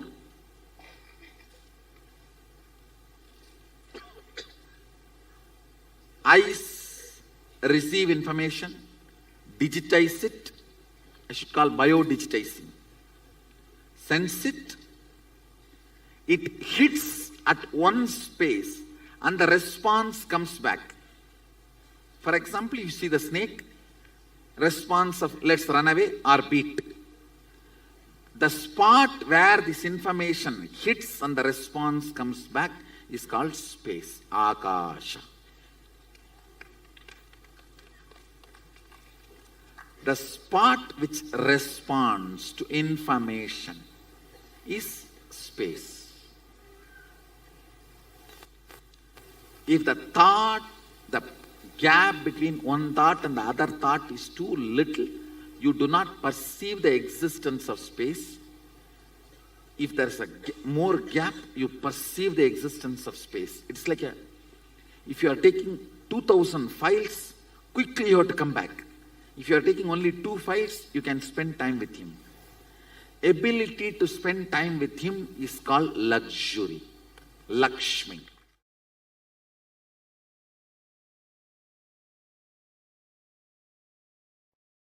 Just like gravity has its own logic, consciousness has its own logic. Brahmanda, cosmos, is Pindanda, the body you are carrying.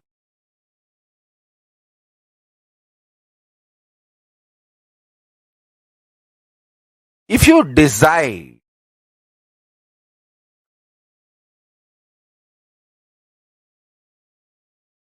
we all need to know decisions are not a logical thought current. It is Sankhya, multi-dimensional logical force.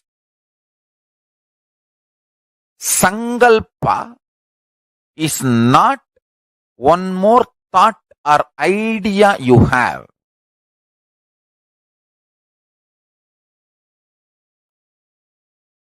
Listen carefully. Conscious visualization is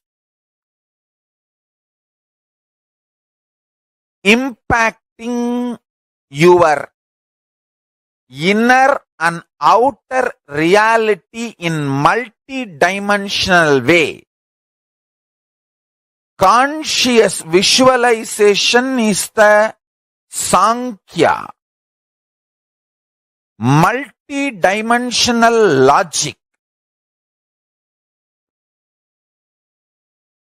way. I will repeat, listen. Conscious visualization, Satya Sankalpa, is the way you can impact your inner and outer reality drastically.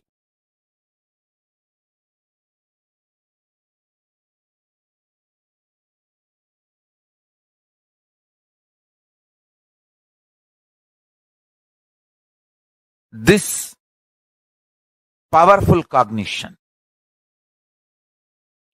is the Sankhya, multi-dimensional logic of consciousness and Parashakti.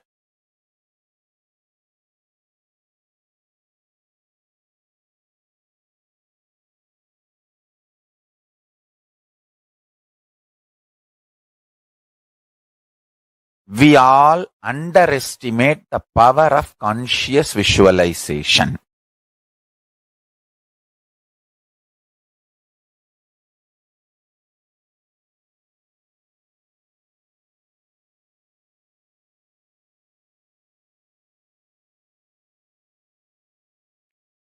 Do not underestimate the power of conscious visualization.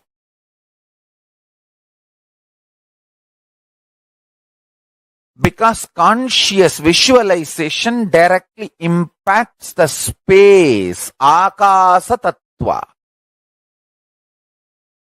Akasha Tattva is powerful enough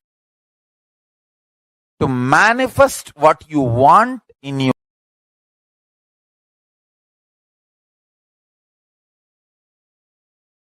multi-dimensional functional logic of Akasha Tattva. Space principle, the space power. I will reveal it to you now. Listen.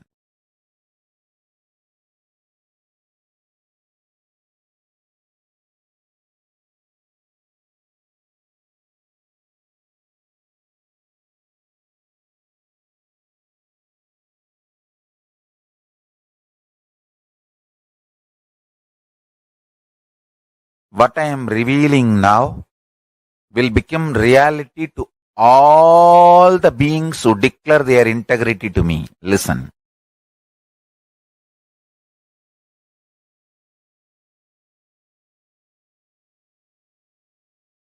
If you want, take few seconds and consciously declare your integrity to me. It does not require you to give your money or any precious things you think as your possession. Nothing need to be renounced. Be very clear. I am putting it very clearly. Now, you declaring your conscious integrity to me does not require anything to be, anything which you like or love as your life to be given away.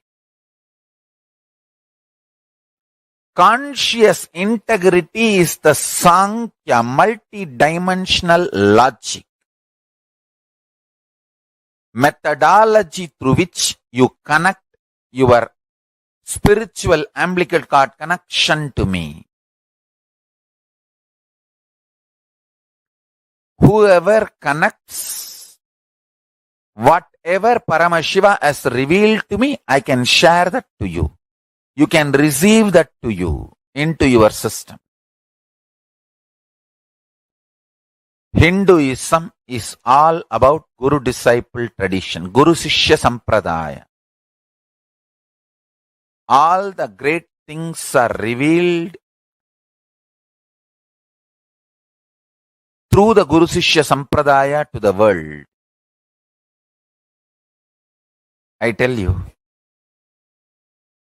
whenever you declare your integrity to a Guru, all his realizations and experience, expertise, Satya, Satya, Shaktis become yours. If you understand one concept, which is the base of the Vastu Shastra, the scripture which speaks about the ways and methods, the house should be constructed. There's a Shastra, a scripture which speaks on that. It says there are 5 elements in the universe, in the existence. As you all know, the earth, water, fire, air, and the space. All the 5 elements is nothing but energy. There is Upanishad which says the whole universe has come from energy, come from the Atman. From the Atma, Akasha, from Akashat, Vayuhu, Vayur, Agnihi, Agni, Apa, Apa, Prithvi, Prithivyor, Annam. From the Atman, energy, the Akash, ether has come. From the ether, the air has come. From the air, the fire has come. From the fire, water has come. From the water, earth. We can feel the happenings in all these 4 spaces. In the earth, in the water, in the fire, in the air, you can feel, you can sense it. Because of that, we can understand. But we forget to understand that space, ether is also an energy, a power. It is more subtle and more powerful. Because when it becomes subtler, it becomes more powerful, more energetic. The science is created by the masters to handle the power of ether. To handle the power of ether. To use the power of ether in a proper way. To handle the earth, we have a lot of mechanisms, instruments. To handle the water, we have a lot of things. To handle the fire, we have a lot of things. We can use the fire by a proper oven, by a proper furnace. So, we have designed so many things to use these 4 elements. Our masters have designed Vastu Shastra to use the ether element, use the space element. The Vastu, the structure of the house, science is created to use the space. There are 3 types of spaces. One is the Chidagasa. Chidagasa means the space which is inside your being, inside your body. The space from which you operate. The second thing is called Mahakasha. Second thing is called Katakasha. The space in which you are living. Third thing is called Mahakasha, the whole sky, whole Prabanja. The Akash, which is inside your body, is called Chidagasa. The Akasha, which is under which you are living, which surrounds you, is called Katagasa. The Akasha, which is all over the universe, the Prapancha, is called Mahakasha. The Mahakasha is always pure, energetic, powerful. But the Katakasha gets imbued by your thoughts. The Katakasha has got the capacity to be energized or to lose its energy by your thoughts. It acts more or less like a alive being. Never think your house is a matter. Your house is an energy. It's an expression of, if the earth is formed in one shape, that creates a different purpose, that creates a different effect. If it is formed in other shape, that's used for a different purpose and that gives a different result. The same way, the ether can be handled. It can be used in a different forms and in different shapes. The technique to use the ether at its best is what is called Vastu Shastra. Technique to use the ether energy to its maximum level, that formula is only called as Vastu Shastra.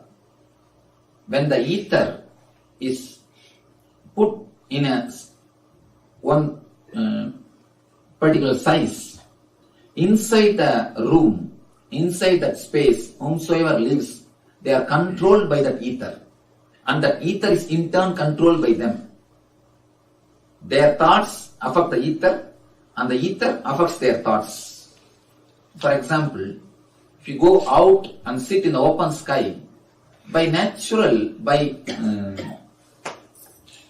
your own feeling, you can understand your being feels expanded. That is why we always love to go and sit outside for relaxation. We always try to go outside and sit. You feel something, your personality is expanding. You are becoming a little more bigger, or your boundary is getting expanded. When you enter in a house where only the 8 feet is the roof level, or the 9 feet is roof level, your head is not hitting. Even then, you feel like being, compressed or shrinking. Your mind does not feel free, or your thoughts are not flowing. The shape in which you are living, the space in which you are living, plays a major role on your mind and thoughts. And the same way, your thoughts play major role on the space on which you are living. House is not the place where you live. House is how you live. It is the extension of your personality. It is the extension of your being. One more thing you need to understand. In the Vastu, there is a sutra which says, and which is proved in modern day, which says, including the rocks and plants and the trees or the furnitures, including all these things, everything responds to your thought.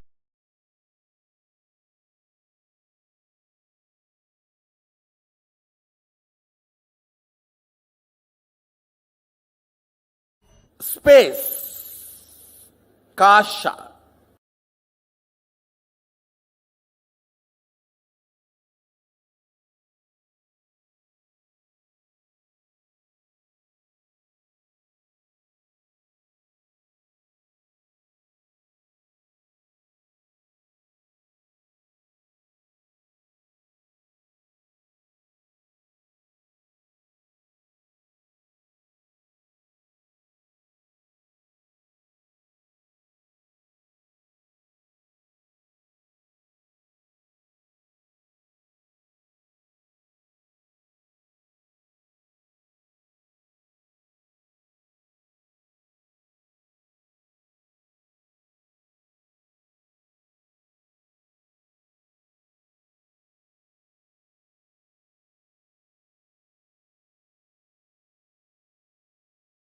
Back to the space of listening. Get yourself a pen and a paper Yes, sorry for the technical glitch. Sorry for the technical glitch. I hope that each and every one of you are able to hear. I hope every one of you are able to hear me. Okay, that's wonderful. Yes. So now we'll listen from Swamiji about how we can manifest the reality in the Chitakasha. When we are having the space around us as Katakasha, just empty space, it's only going to roll out as more and more conflicts, more and more problems that is going to exist. But every word that you utter to yourself and every word that you utter outside, that creates on the space outside and the space inside you. So when the space inside changes, naturally the space outside also changes. So now we're going to be entering into an internalization exercise. I request all the participants who are sitting with us from around the world on Facebook, YouTube, Nityananda TV, and various other social media platforms. Please take a few minutes, get yourself a pen and a paper. We are doing an internalization exercise where we are going to understand to see what are the truths we are experiencing in our life. What are the truths that we can receive to prepare ourselves for the Saptha Thandava Bhava, Paramashiva's Darshan of Saptha Thandava Murthy. So now let us enter into the internalization exercise.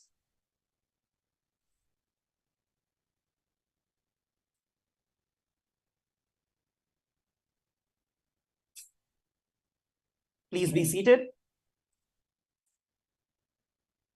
As we can see, many of us very commonly start using the words, oh, I feel very suffocated. I am not okay with all of this. Just recapping on what Swamiji shared. We are all so suffocated.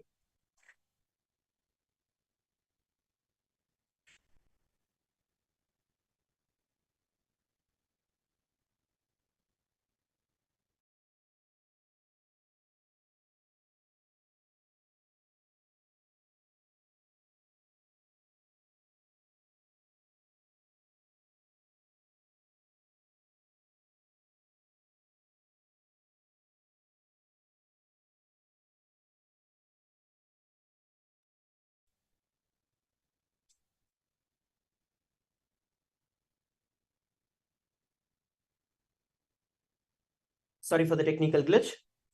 Yes. So as I was sharing, when we start using the words of negative idea or a negative connotation to which we have a negative understanding, you will see that those words create that experience in each and every one of us. It's basically when a thought is created and that is actually stuck on the space, that becomes reality. So whenever you create negative words, whenever you create thoughts that make you feel, oh, it's not possible, I'm not able to do, and all of those kind of things, that is what you're going to manifest as a reality. But rather, we are going to start working right now to see what are the words we are put into ourselves, what are the words that we have used all this while to create the suffocation around us continuously. So that is what we are going to do now. I request everyone to get yourself pen and paper. Let's move on with the internalization exercise, where we are going to identify in our life where we are using the negative statements in our life. See, it doesn't have to be where you are uttering externally. Even inside you, when you utter, it is still a word that is generated, which is stuck on the space and manifests as reality.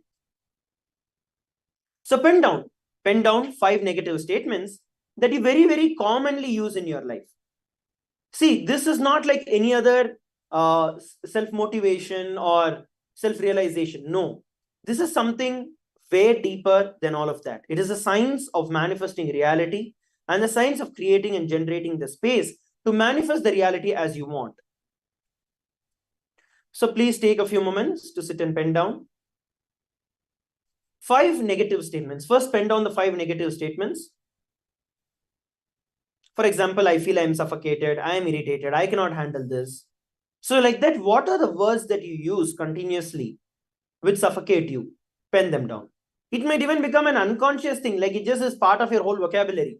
No, pen that down. Please take a few moments to do this.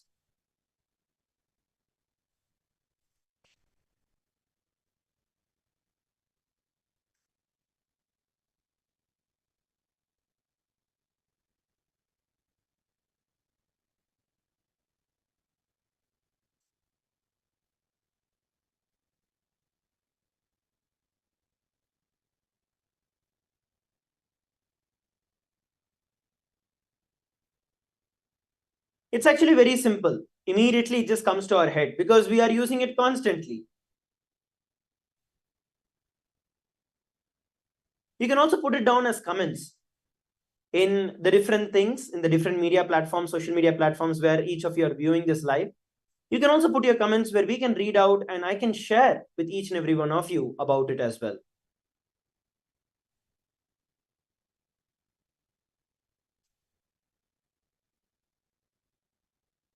Please go ahead and put it.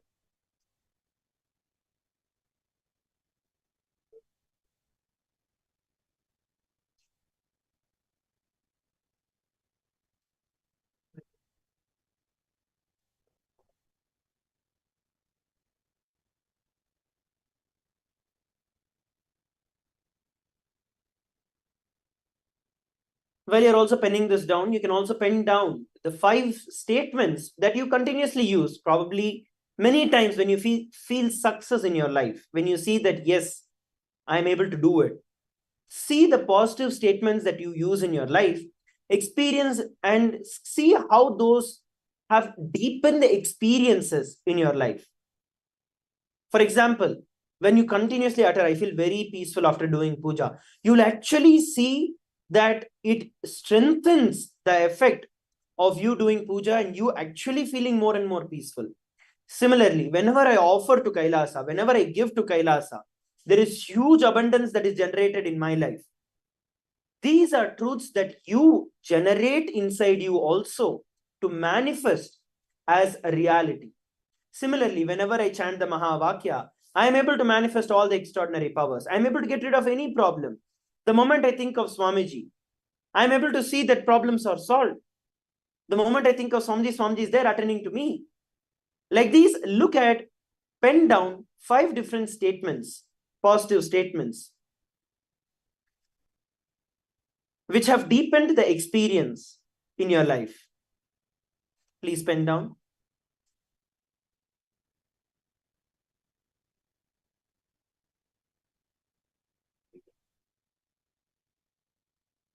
Please take a few minutes and pen down.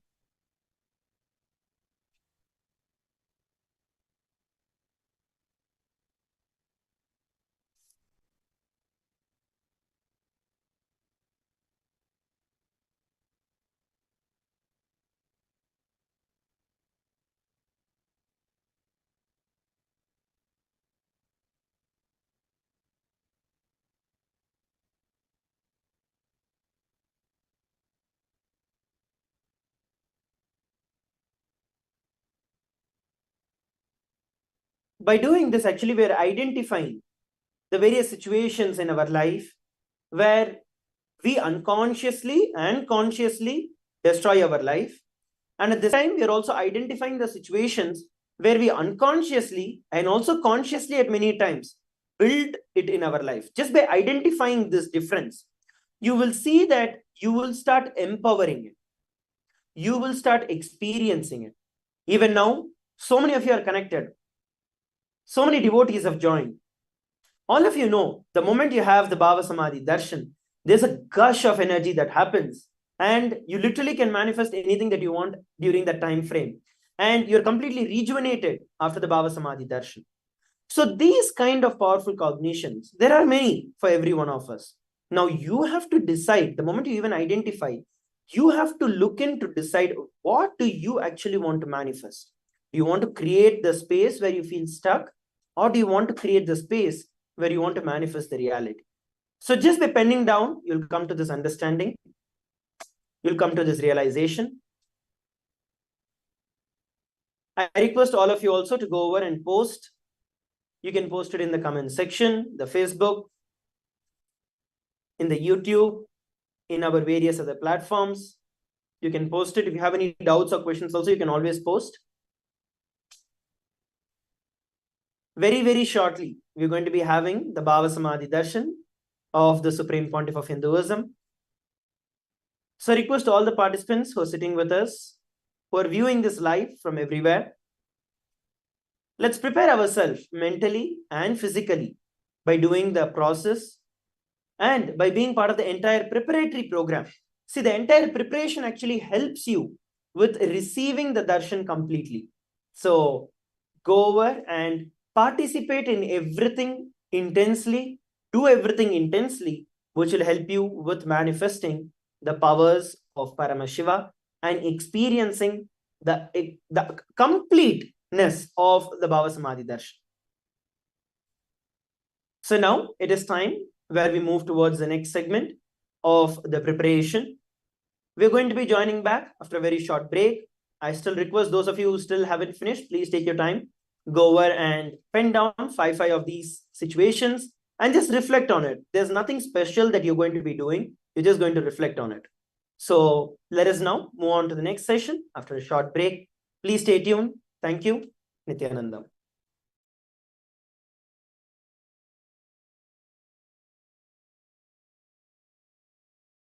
Time and space, Bhagavad, all-powerful, all-pervasive, and all-knowing ultimate superconscious existence revealed in the Vedas and Agamas, the source scriptures of Hinduism, the truths about himself and the manifested universe and its multidimensional and simultaneously existing dimensions and worlds, also known as parallel universes or vertical time zones. त्रुट्यादि प्रत्ययस्यार्थ कालो माया samudbhavah.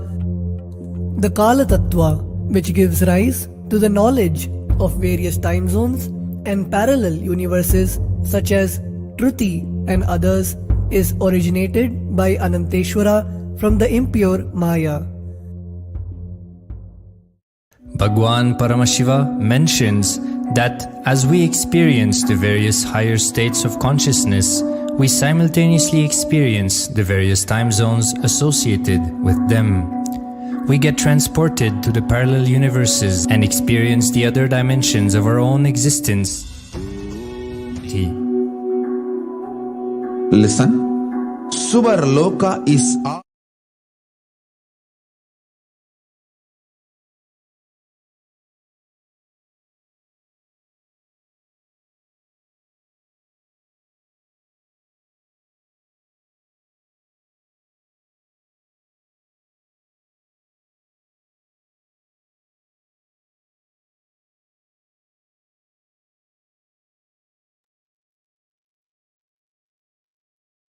नित्यानन्दं परमसुखदं केवलं ज्ञानमूर्तिं द्वन्द्वातीतं गगनसदृशं तत्त्वमस्यादिलक्ष्यम् एकं नित्यं विमलमचलं सर्वधी साक्षिभूतं भावातीतं त्रिगुणरहितं सद्गुरुं तं Namami. Nityanandam. We welcome all the viewers, participants from more than 175 countries joining with us in two-way video conferencing and all the Kailasa's social media platforms. I welcome each and every one of you all to this amazing segment today. And we would like to wish all of you the auspicious occasion of Kailasa's Pongal. Very good new auspicious beginning is what we would like to wish to all of you. And now, in this segment, we are going to be seeing one of the very important aspects that all the Hindus are looking forward in today's world. And in today's world, if you take any part of the world, there is so much of suffering in terms of, though there is advanced technology available, is the technology really meeting the demands for the people in terms of health, in terms of well-being, in terms of mental peace? Is it really catering the needs of the people today? Answer is no. But how our Hindu civilization, being as old as sun, how the age-old Hindu civilization was able to maintain the ecosystem in a very blissful way where every single sect of the ecosystem constantly worked towards living enlightenment. It is because of the structure, the ecclesiastical structure, that held the ecosystems together, which is responsible for this well-being of the people. In today's segment, we are going to learn some of the very interesting facts and ideas about how the Hindu kingdoms functioned in the past.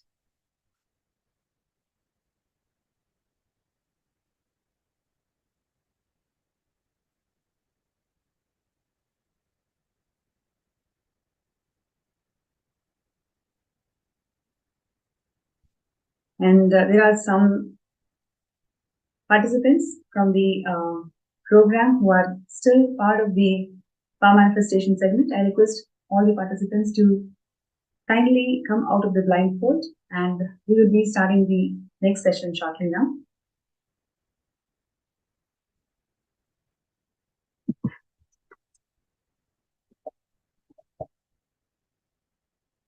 Yes. Now, Hinduism is a pantheon of religion. It is not just one religion. The Sanatana Hindu Dharma is a pantheon of all the religions. About more than 100,000 sects and religious denominations can simply derive out of the Sanatana Hindu Dharma. That's because of 100 million source scriptures that Paramashiva himself has delivered to the humanity on how to live living enlightenment as per Shastras.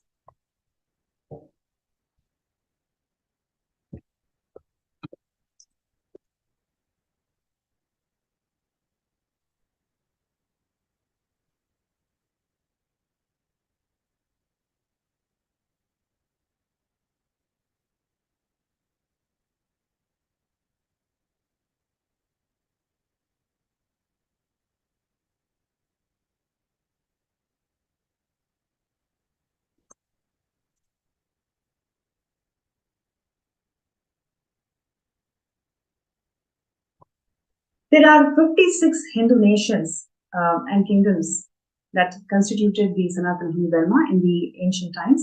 And Lord Paramashiva, Bhagavan Paramashiva, presides as the head of the state in three forms. How? That is number one, through scriptures, Vedas and Agamas. And number two is through deities, presiding deities, Archavatara. And number three, Nijavatara, which is incarnations of Paramashiva. The Rajaguru or the Raj in themselves preside over these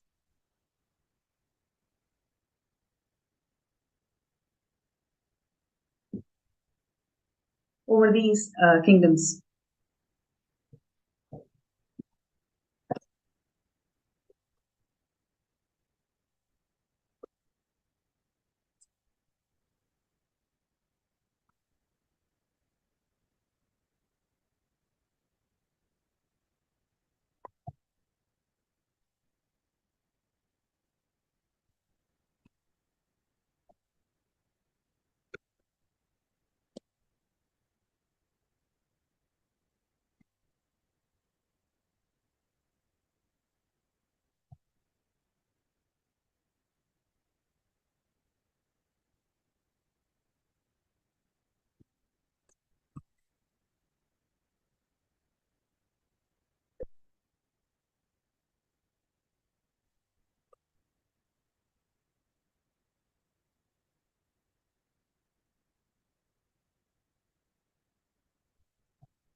Now, the Rajagurus were considered the living embodiment of Paramashiva, which is something that all the Hindus must reflect today, because what we learn from the pseudo anti-Hindu media or what we learn in the Macaulay written textbooks is something completely different. It has almost become a fashion statement for today's youth to say that I don't believe in gurus. But please understand, your past, your history, your ancestors have shown something extraordinary, where the Nijavataras, the incarnation of Paramashiva, is always represented through enlightened gurus. So the Raja Gurus were considered the living embodiment of Lord Paramashiva. And they are not only the spiritual authority of the kingdom, they also form the apex constitutional authority and the head of the state. Yes, you heard it right. The Gurus, the Raja Gurus, formed the apex constitutional authority and they were considered as the head of the state. In fact, they were also addressed as Jagat Guru Mahasanidhanam or Guru Mahasanidhanam. And the Guru Mahasanidhanam can be translated as the Supreme Pontiff of Hinduism. So the Supreme Pontiff of Hinduism, these Rajagurus, not only held the entire Hindu kingdoms spiritually, empowering the people to live the signs of living enlightenment, they are also considered as the head of the state and they are the apex constitutional authority. Hindu gurus were actually given such reverence and they occupy a very responsible position in the entire kingdom, both spiritually as well as politically. And Swamiji, the Supreme Pontiff of Hinduism, Bhagavan Nityananda Paramashivam, is officially recognized as the Jagat Guru Mahasanidhanam of kingdoms.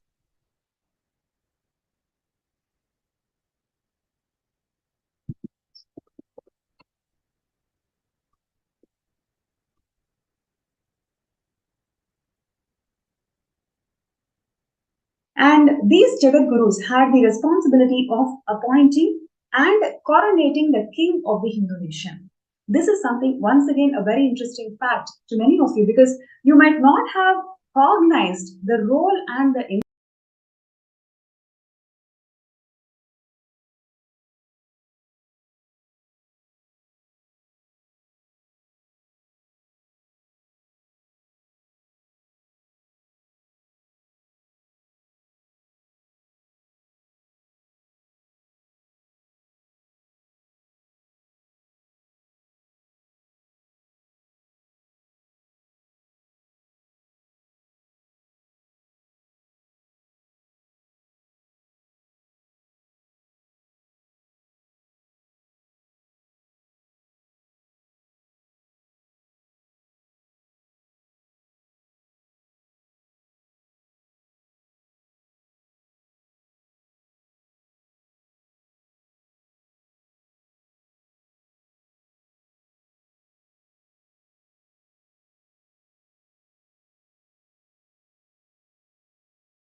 conflict, withdraw from the kingdom and exile himself. However, in all the circumstances, the Rajaguru remains the ultimate constitutional authority.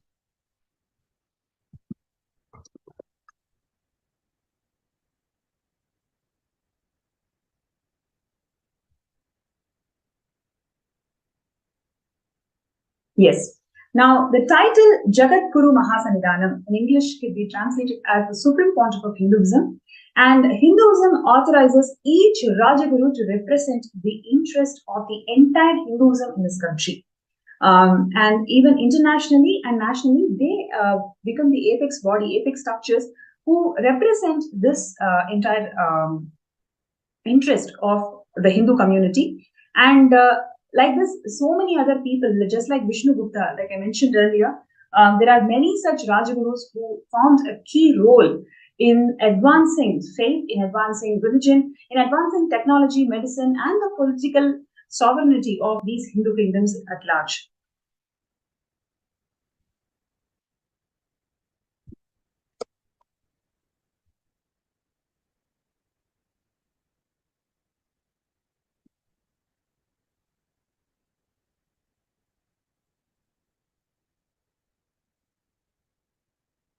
Yes, and one more very interesting example would like to share, which is in recent times, as early as 19th century, following the footsteps of 12th Jagadguru Sri Sringeri Sharada Peetam, His Holiness, who in 1320 CE has created the Hindu nation of Vijayanagara from the scratch and gave more than 500 years of protection to Hinduism. I would like to reiterate here, it is actually 500 years of protection to Hinduism. Every single Hindu kingdom that survived was actually protecting the Hinduism. I would like to stress this point here because Swamiji, the Supreme Pontiff of Hinduism, is the reigning emperor and the Jagadguru Mahasanidhanam of 21 kingdoms. And it is not just ruling and becoming the constitutional authority of this kingdom, it is literally protecting the Hinduism for next few hundred years. Every time a Hindu kingdom is revived, it is resurrected and under the guidance of a Rajaguru, it just means that the Hinduism is going to thrive for next few hundred years in that society. So Swamiji is the Supreme Pontiff of Hinduism, is the Jagadguru Mahasanidhanam of 21 such kingdoms.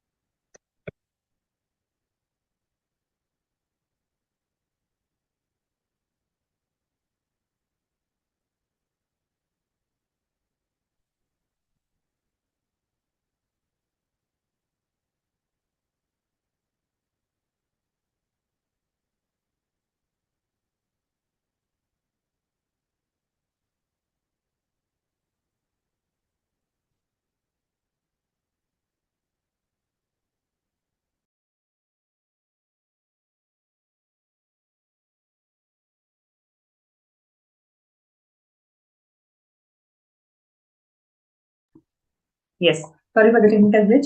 Just would like to request all the viewers out there, if you feel that these facts that you're learning today is very interesting and you would like to share with many such ignorant Hindus out there, please post that in the chat. We'd really like to know your feedback because this is something which we have never even cognized. Definitely being born and brought up in a Hindu community, I've never even cognized or been educated the role of Hindu gurus. It is not just giving the spiritual protection and spiritual education to the community. Rather, the Hindu gurus played such a vital role in holding the entire ecosystem politically, constitutionally, in every other means. And kings were just the executive authorities of these Rajagurus. This is something so amazing, and we have seen and we have learned in many other kingdoms also.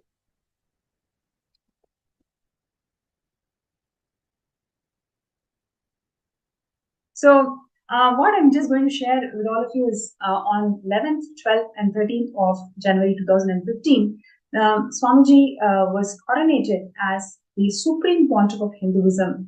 A huge Atirudra Mahayaga was conducted in Adi Kailas Nityananda, and thousands of Hindu leaders and pontiffs, all of them came together to coronate Swamiji, and he was given the title Bhagavan and the incarnation of Paramashiva himself for reviving these 21 Hindu kingdoms. We may not understand the value of what it means to revive a Hindu kingdom, because so much of ideological persecution and double-blind genocide is what the Hindus are going through today. Many of us are completely immune to being persecuted. That is how we are responding. That is how our default response has been. Now, the Hindu leaders and seers, they actually see Swamiji's hard work in reviving all these Hindu kingdoms, what it really takes to revive the Hindu kingdoms to its pristine authenticity, every single Hindu kingdom.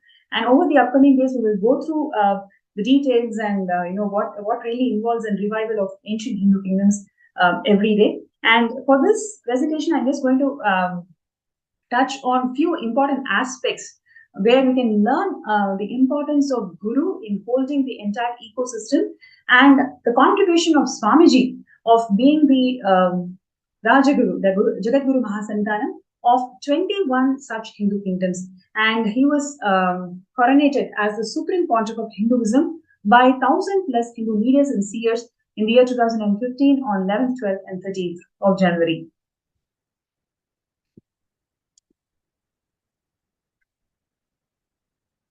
And the Adirutra Mahayaga is the highest form of worship of Paramatma as per Hindu sacred scriptures, and it was performed in a very elaborate way by all these Hindu leaders and seers to coronate Swamiji.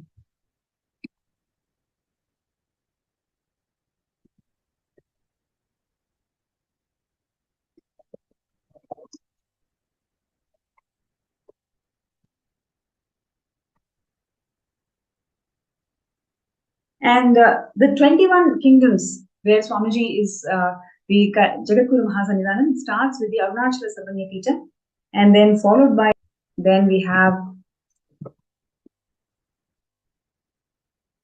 Suryavamsa Surangi Samrajyam, and this is the Bhagyanagara Sarvanya Peetham. Yes, this is Kailasa Paramparagata Suryavamsa Surangi Samrajyam, where Swamiji is the incumbent emperor of this kingdom. Kailasa Paramparagata Agnivamsa Pallava Samrajyam. And Swamiji was coronated as the 293rd Guru Mahasannidhanam of the ancient Madurai. And here what you're seeing is the coronation of Swamiji as the Acharya Mahamandaleshwar of Mahanirvani Akada. And Acharya Mahamandaleshwar of Achala Akada and Mahamandaleshwar of Mahanirvani Akada. And here, three kingdoms, namely Kailasa Paramparagata, Suryavamsa Sarvangipita Adi Chola Samrajyam. Swamiji is coronated as the Swarna Pita Sarvangipita Swargapuram.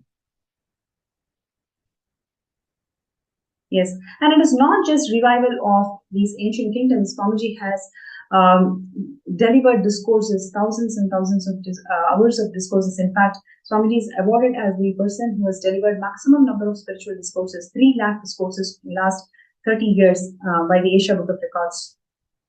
And more than, Swamiji also was awarded as the single-authored book, single author, maximum number of books written by a single author.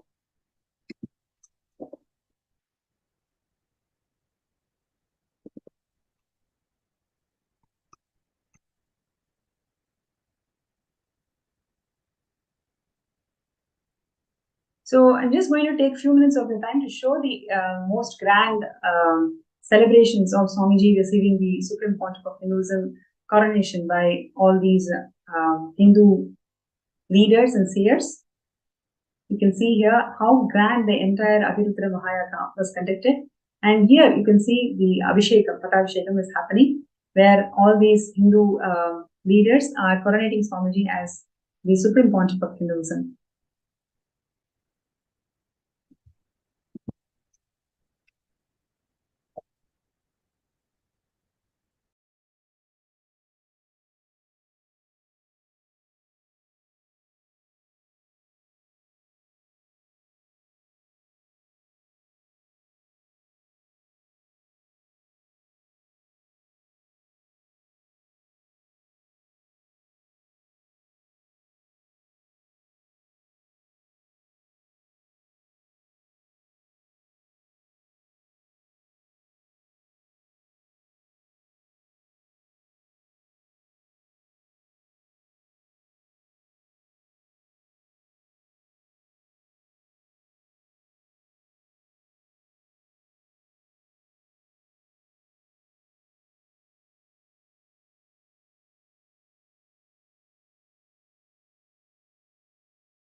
I have many other individual and personal problems. Are you going to be one such criminally negligent Hindu?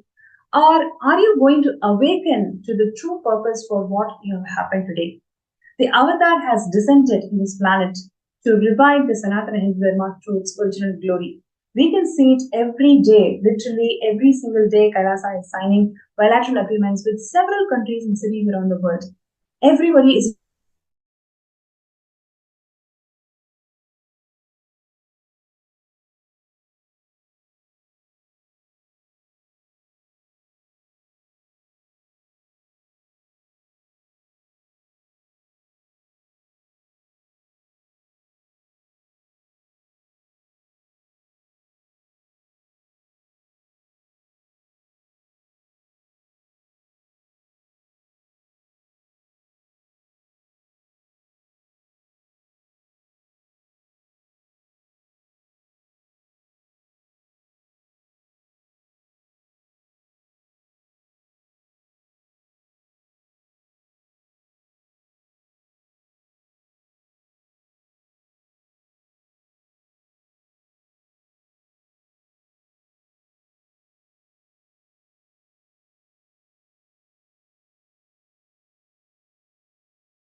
Understand? Literally last 39 years from the age of 5, whatever Paramashiva manifested through teaching, speaking, writing, every way, condensing the whole thing and presenting it to you all as experientially in these 21 days through this Jnana Charya, Jnana Kriya, Jnana Yoga, Jnana Jnana is Mahaparamashivoham. Lifestyle for just Paramashiva. Rituals to be just Paramashiva. Yoga for just being Paramashiva. Jnana just Paramashiva. This Mahaparamashivoham is like literally the ultimate journey in a most safest way.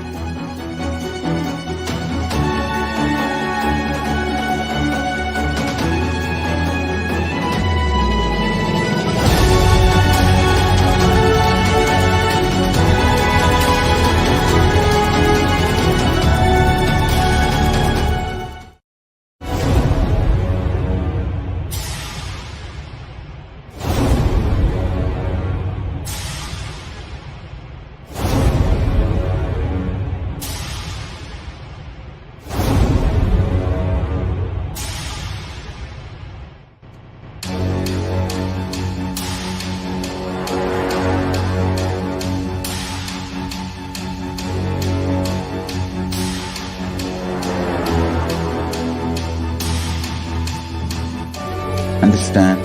Literally last 39 years from the age of 5, whatever Paramashiva manifested through teaching, speaking, writing, every way, condensing the whole thing and presenting it to you all as experientially in these 21 days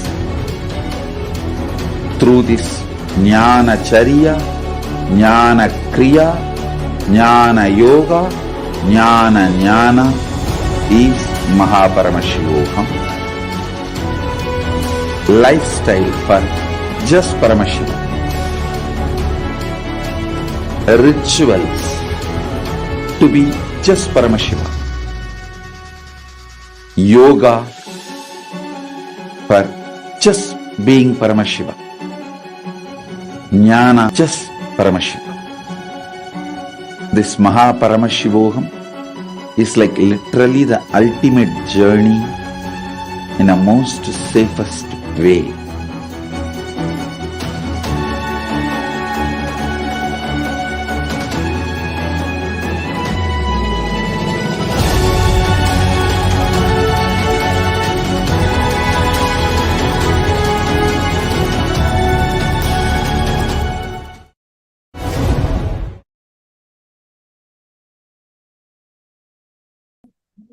Welcome back, all the viewers. Would like to complete with all the viewers. Sorry for the technical glitch. And we'll resume the session now. I'd like to summarize shortly about all the discussions that we had in last half an hour. Hindu gurus are at the receiving end of the brutal persecution that Sanatana Hindu Dharma is facing. Anybody who declares themselves as a Hindu guru is a target by the anti-Hindu elements in the form of hate propaganda or just a lawfare. This actually is instilled in the community in a such way that even to tell that I have a guru is a matter of shame for Hindus. This is how an ideological persecution has happened in the Hindu community. But in today's presentation, we saw how Hindu gurus were revered in Sanatana Hindu Dharma, the place and position that they held in Sanatana Hindu Dharma. They are not just the spiritual authorities of the kingdom, they are in fact the constitutional apex body. And in fact, the kings, who we always think that, they are the rulers, they are the ultimate authority of the kingdom, they are actually the executive authorities of the kingdom, not the administrative or the constitutional head of the kingdom. So the constitutional head of the kingdom is always the Rajaguru. So this we have actually seen in so many examples. And today, Swamiji, the Supreme Pontiff of Hinduism, Bhagavan Nityananda Paramashivam, is the Rajaguru or the Guru Mahasannidhanam of 21 ancient kingdoms. In each of these kingdoms, Swamiji has revived and protected the values that each ecosystem held. When it is revival, it is about reviving all the 5 pillars, whether it is Annalaya or Goshala or preserving the religious sanctity that the temple must hold. Every single aspect of the Hindu kingdom is taken care and is revived and brought back to life. And he is recognized as the Guru Mahasannidhanam. He is coronated as the Guru Mahasannidhanam of this 21 such ancient Hindu kingdoms. So now, so when Swamiji is the Guru Mahasannidhanam of these ancient kingdoms, which only means that the revival of Sanatana Hindu Dharma is happening to its totality. And when the Hindu scriptures, Vedas and Agamas are getting destroyed, when Hindu temples where the Archavatara is getting abused and the Nijavatara, the gurus and enlightened masters are getting abused, this is exactly when the descent of the avatar happens. Swamiji is the 1008th incarnation of Paramashiva, and he has descended in this planet Earth just for the protection and the revival of Sanatana Hindu Dharma. And it is happening beautifully with Swamiji's grace and blessings. Kailasa is going to be open very, very shortly, and Swamiji is going to be announcing this year about the Kailasa being open for all the public to enjoy and benefit from the fruits of Hinduism. Now, it gives us a very important perspective that when Kailasa is advancing, where Kailasa is making a great progress in a way that the entire mass is becoming so, they are actually celebrating it as their own success. That is how they see Kailasa. So if this is the sentiment amongst the mass, the people who are there here, can we take a step? Can we take one step that makes us understand that Kailasa is my life, and I'm going to take this step towards building this Hindu nation? So your step, your conscious decision to be part of the Hindu nation is what is really required today, because Swamiji has made everything happen, right? It's not a joke when I say, okay, it's been recognized in UN, it is now recognized in United States of America. It involves a lot of tyaga, so much of tyaga, so much of sacrifice. And that is exactly what today so many people are enjoying the fruits of Sanatana Hindu Dharma and Kailasa. It's because of the tyaga that Swamiji did. Right. So on this occasion, I welcome and request all the participants, all the viewers out there, let us take that one sankalpa. Let us take that sankalpa that yes, I'm going to make it happen, and I give my best to be part of Kailasa. Your decision to be part of Kailasa is what is really required, because the rest of the whole thing, Swamiji is going to make it happen so beautifully. So would like to request all the participants to sign up in the link projected.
why we need a Hindu nation, that question need to be addressed.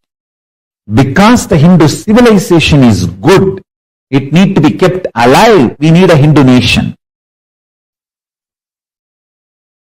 But the civilization is getting destroyed in extremely alarming speed.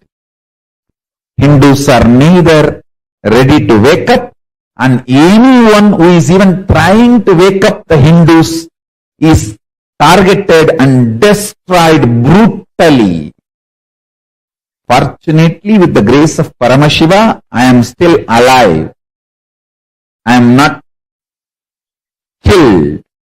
I did not fall.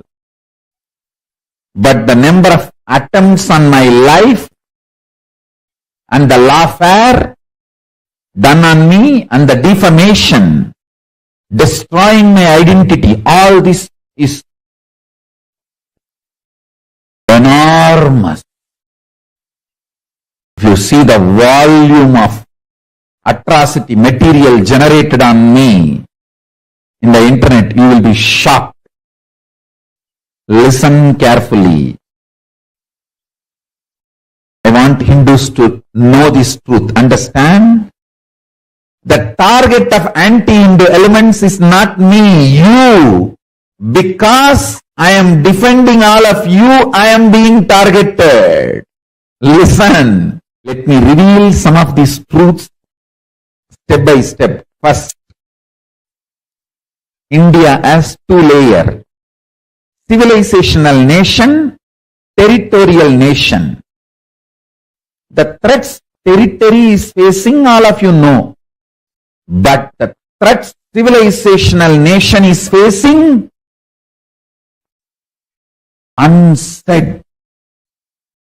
Even the Hindus are not waking up to this truth. The threat Hindu civilizational nation is facing, even Hindus strongly believe caste system is wrong. Oh God.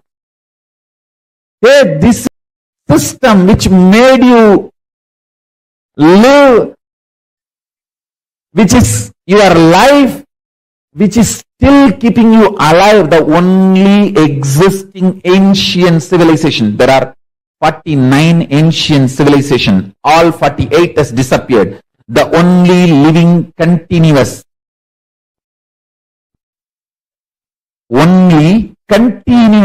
living unbroken civilization is Hindu civilization.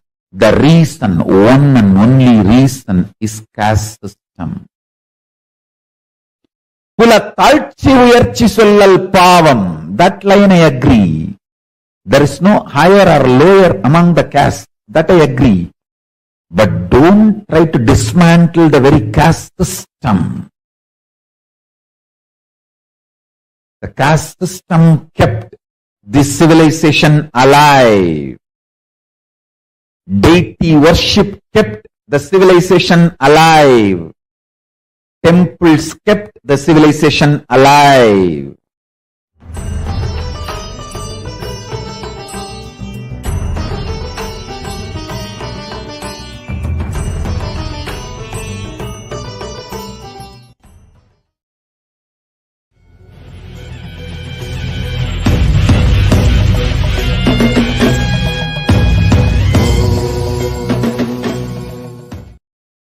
I have incorporated this Kailasa, nation without borders. Kailasa, nation without borders. In a way I can say whole universe is the Kailasa.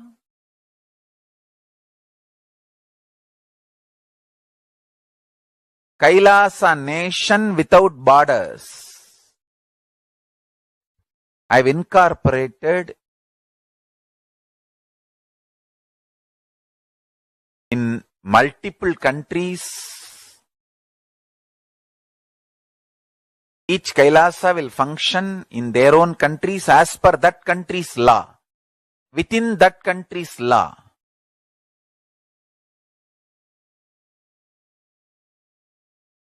Understand? The Kailasa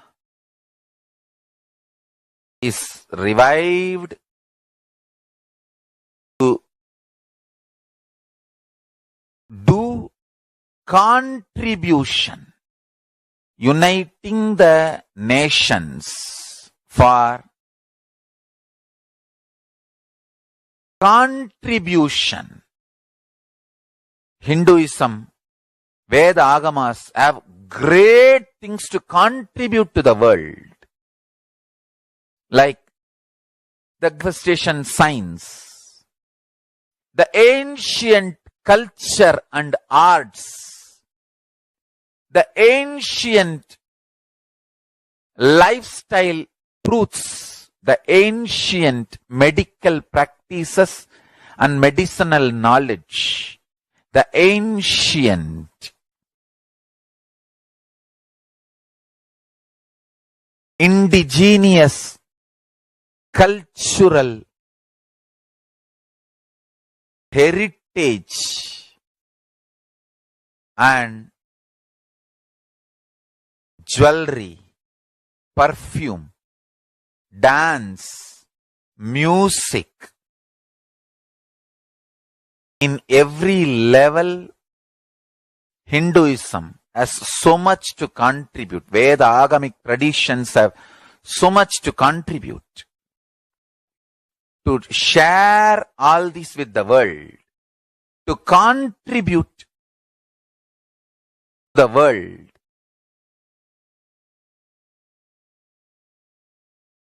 Hindus need to tell the world what they are contributing in every level. The brand of Hinduism itself is enriching and empowering and enlightening. Hinduism is all about enlightening the world. Empowering, enlightening, enriching the world. Contributing.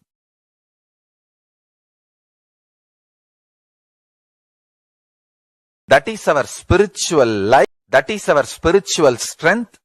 That is our spiritual core principle. O humanity, I request you with folded hands, some one corner of the world, if you just give me few hundred acres, I will keep this whole science alive. Leave it for the whole humanity freely. Fortunately, Paramashiva has given me the power to decode all this Hindu medicinal system, Hindu judiciary system, Hindu social law and order system, Hindu power manifestation system, Hindu mental sciences system, Hindu yogic sciences, the sciences of Hindu biology, Hindu physics, Hindu psychology, Hindu physiology, Hindu chemistry, all this Paramashiva has given me the power to decode.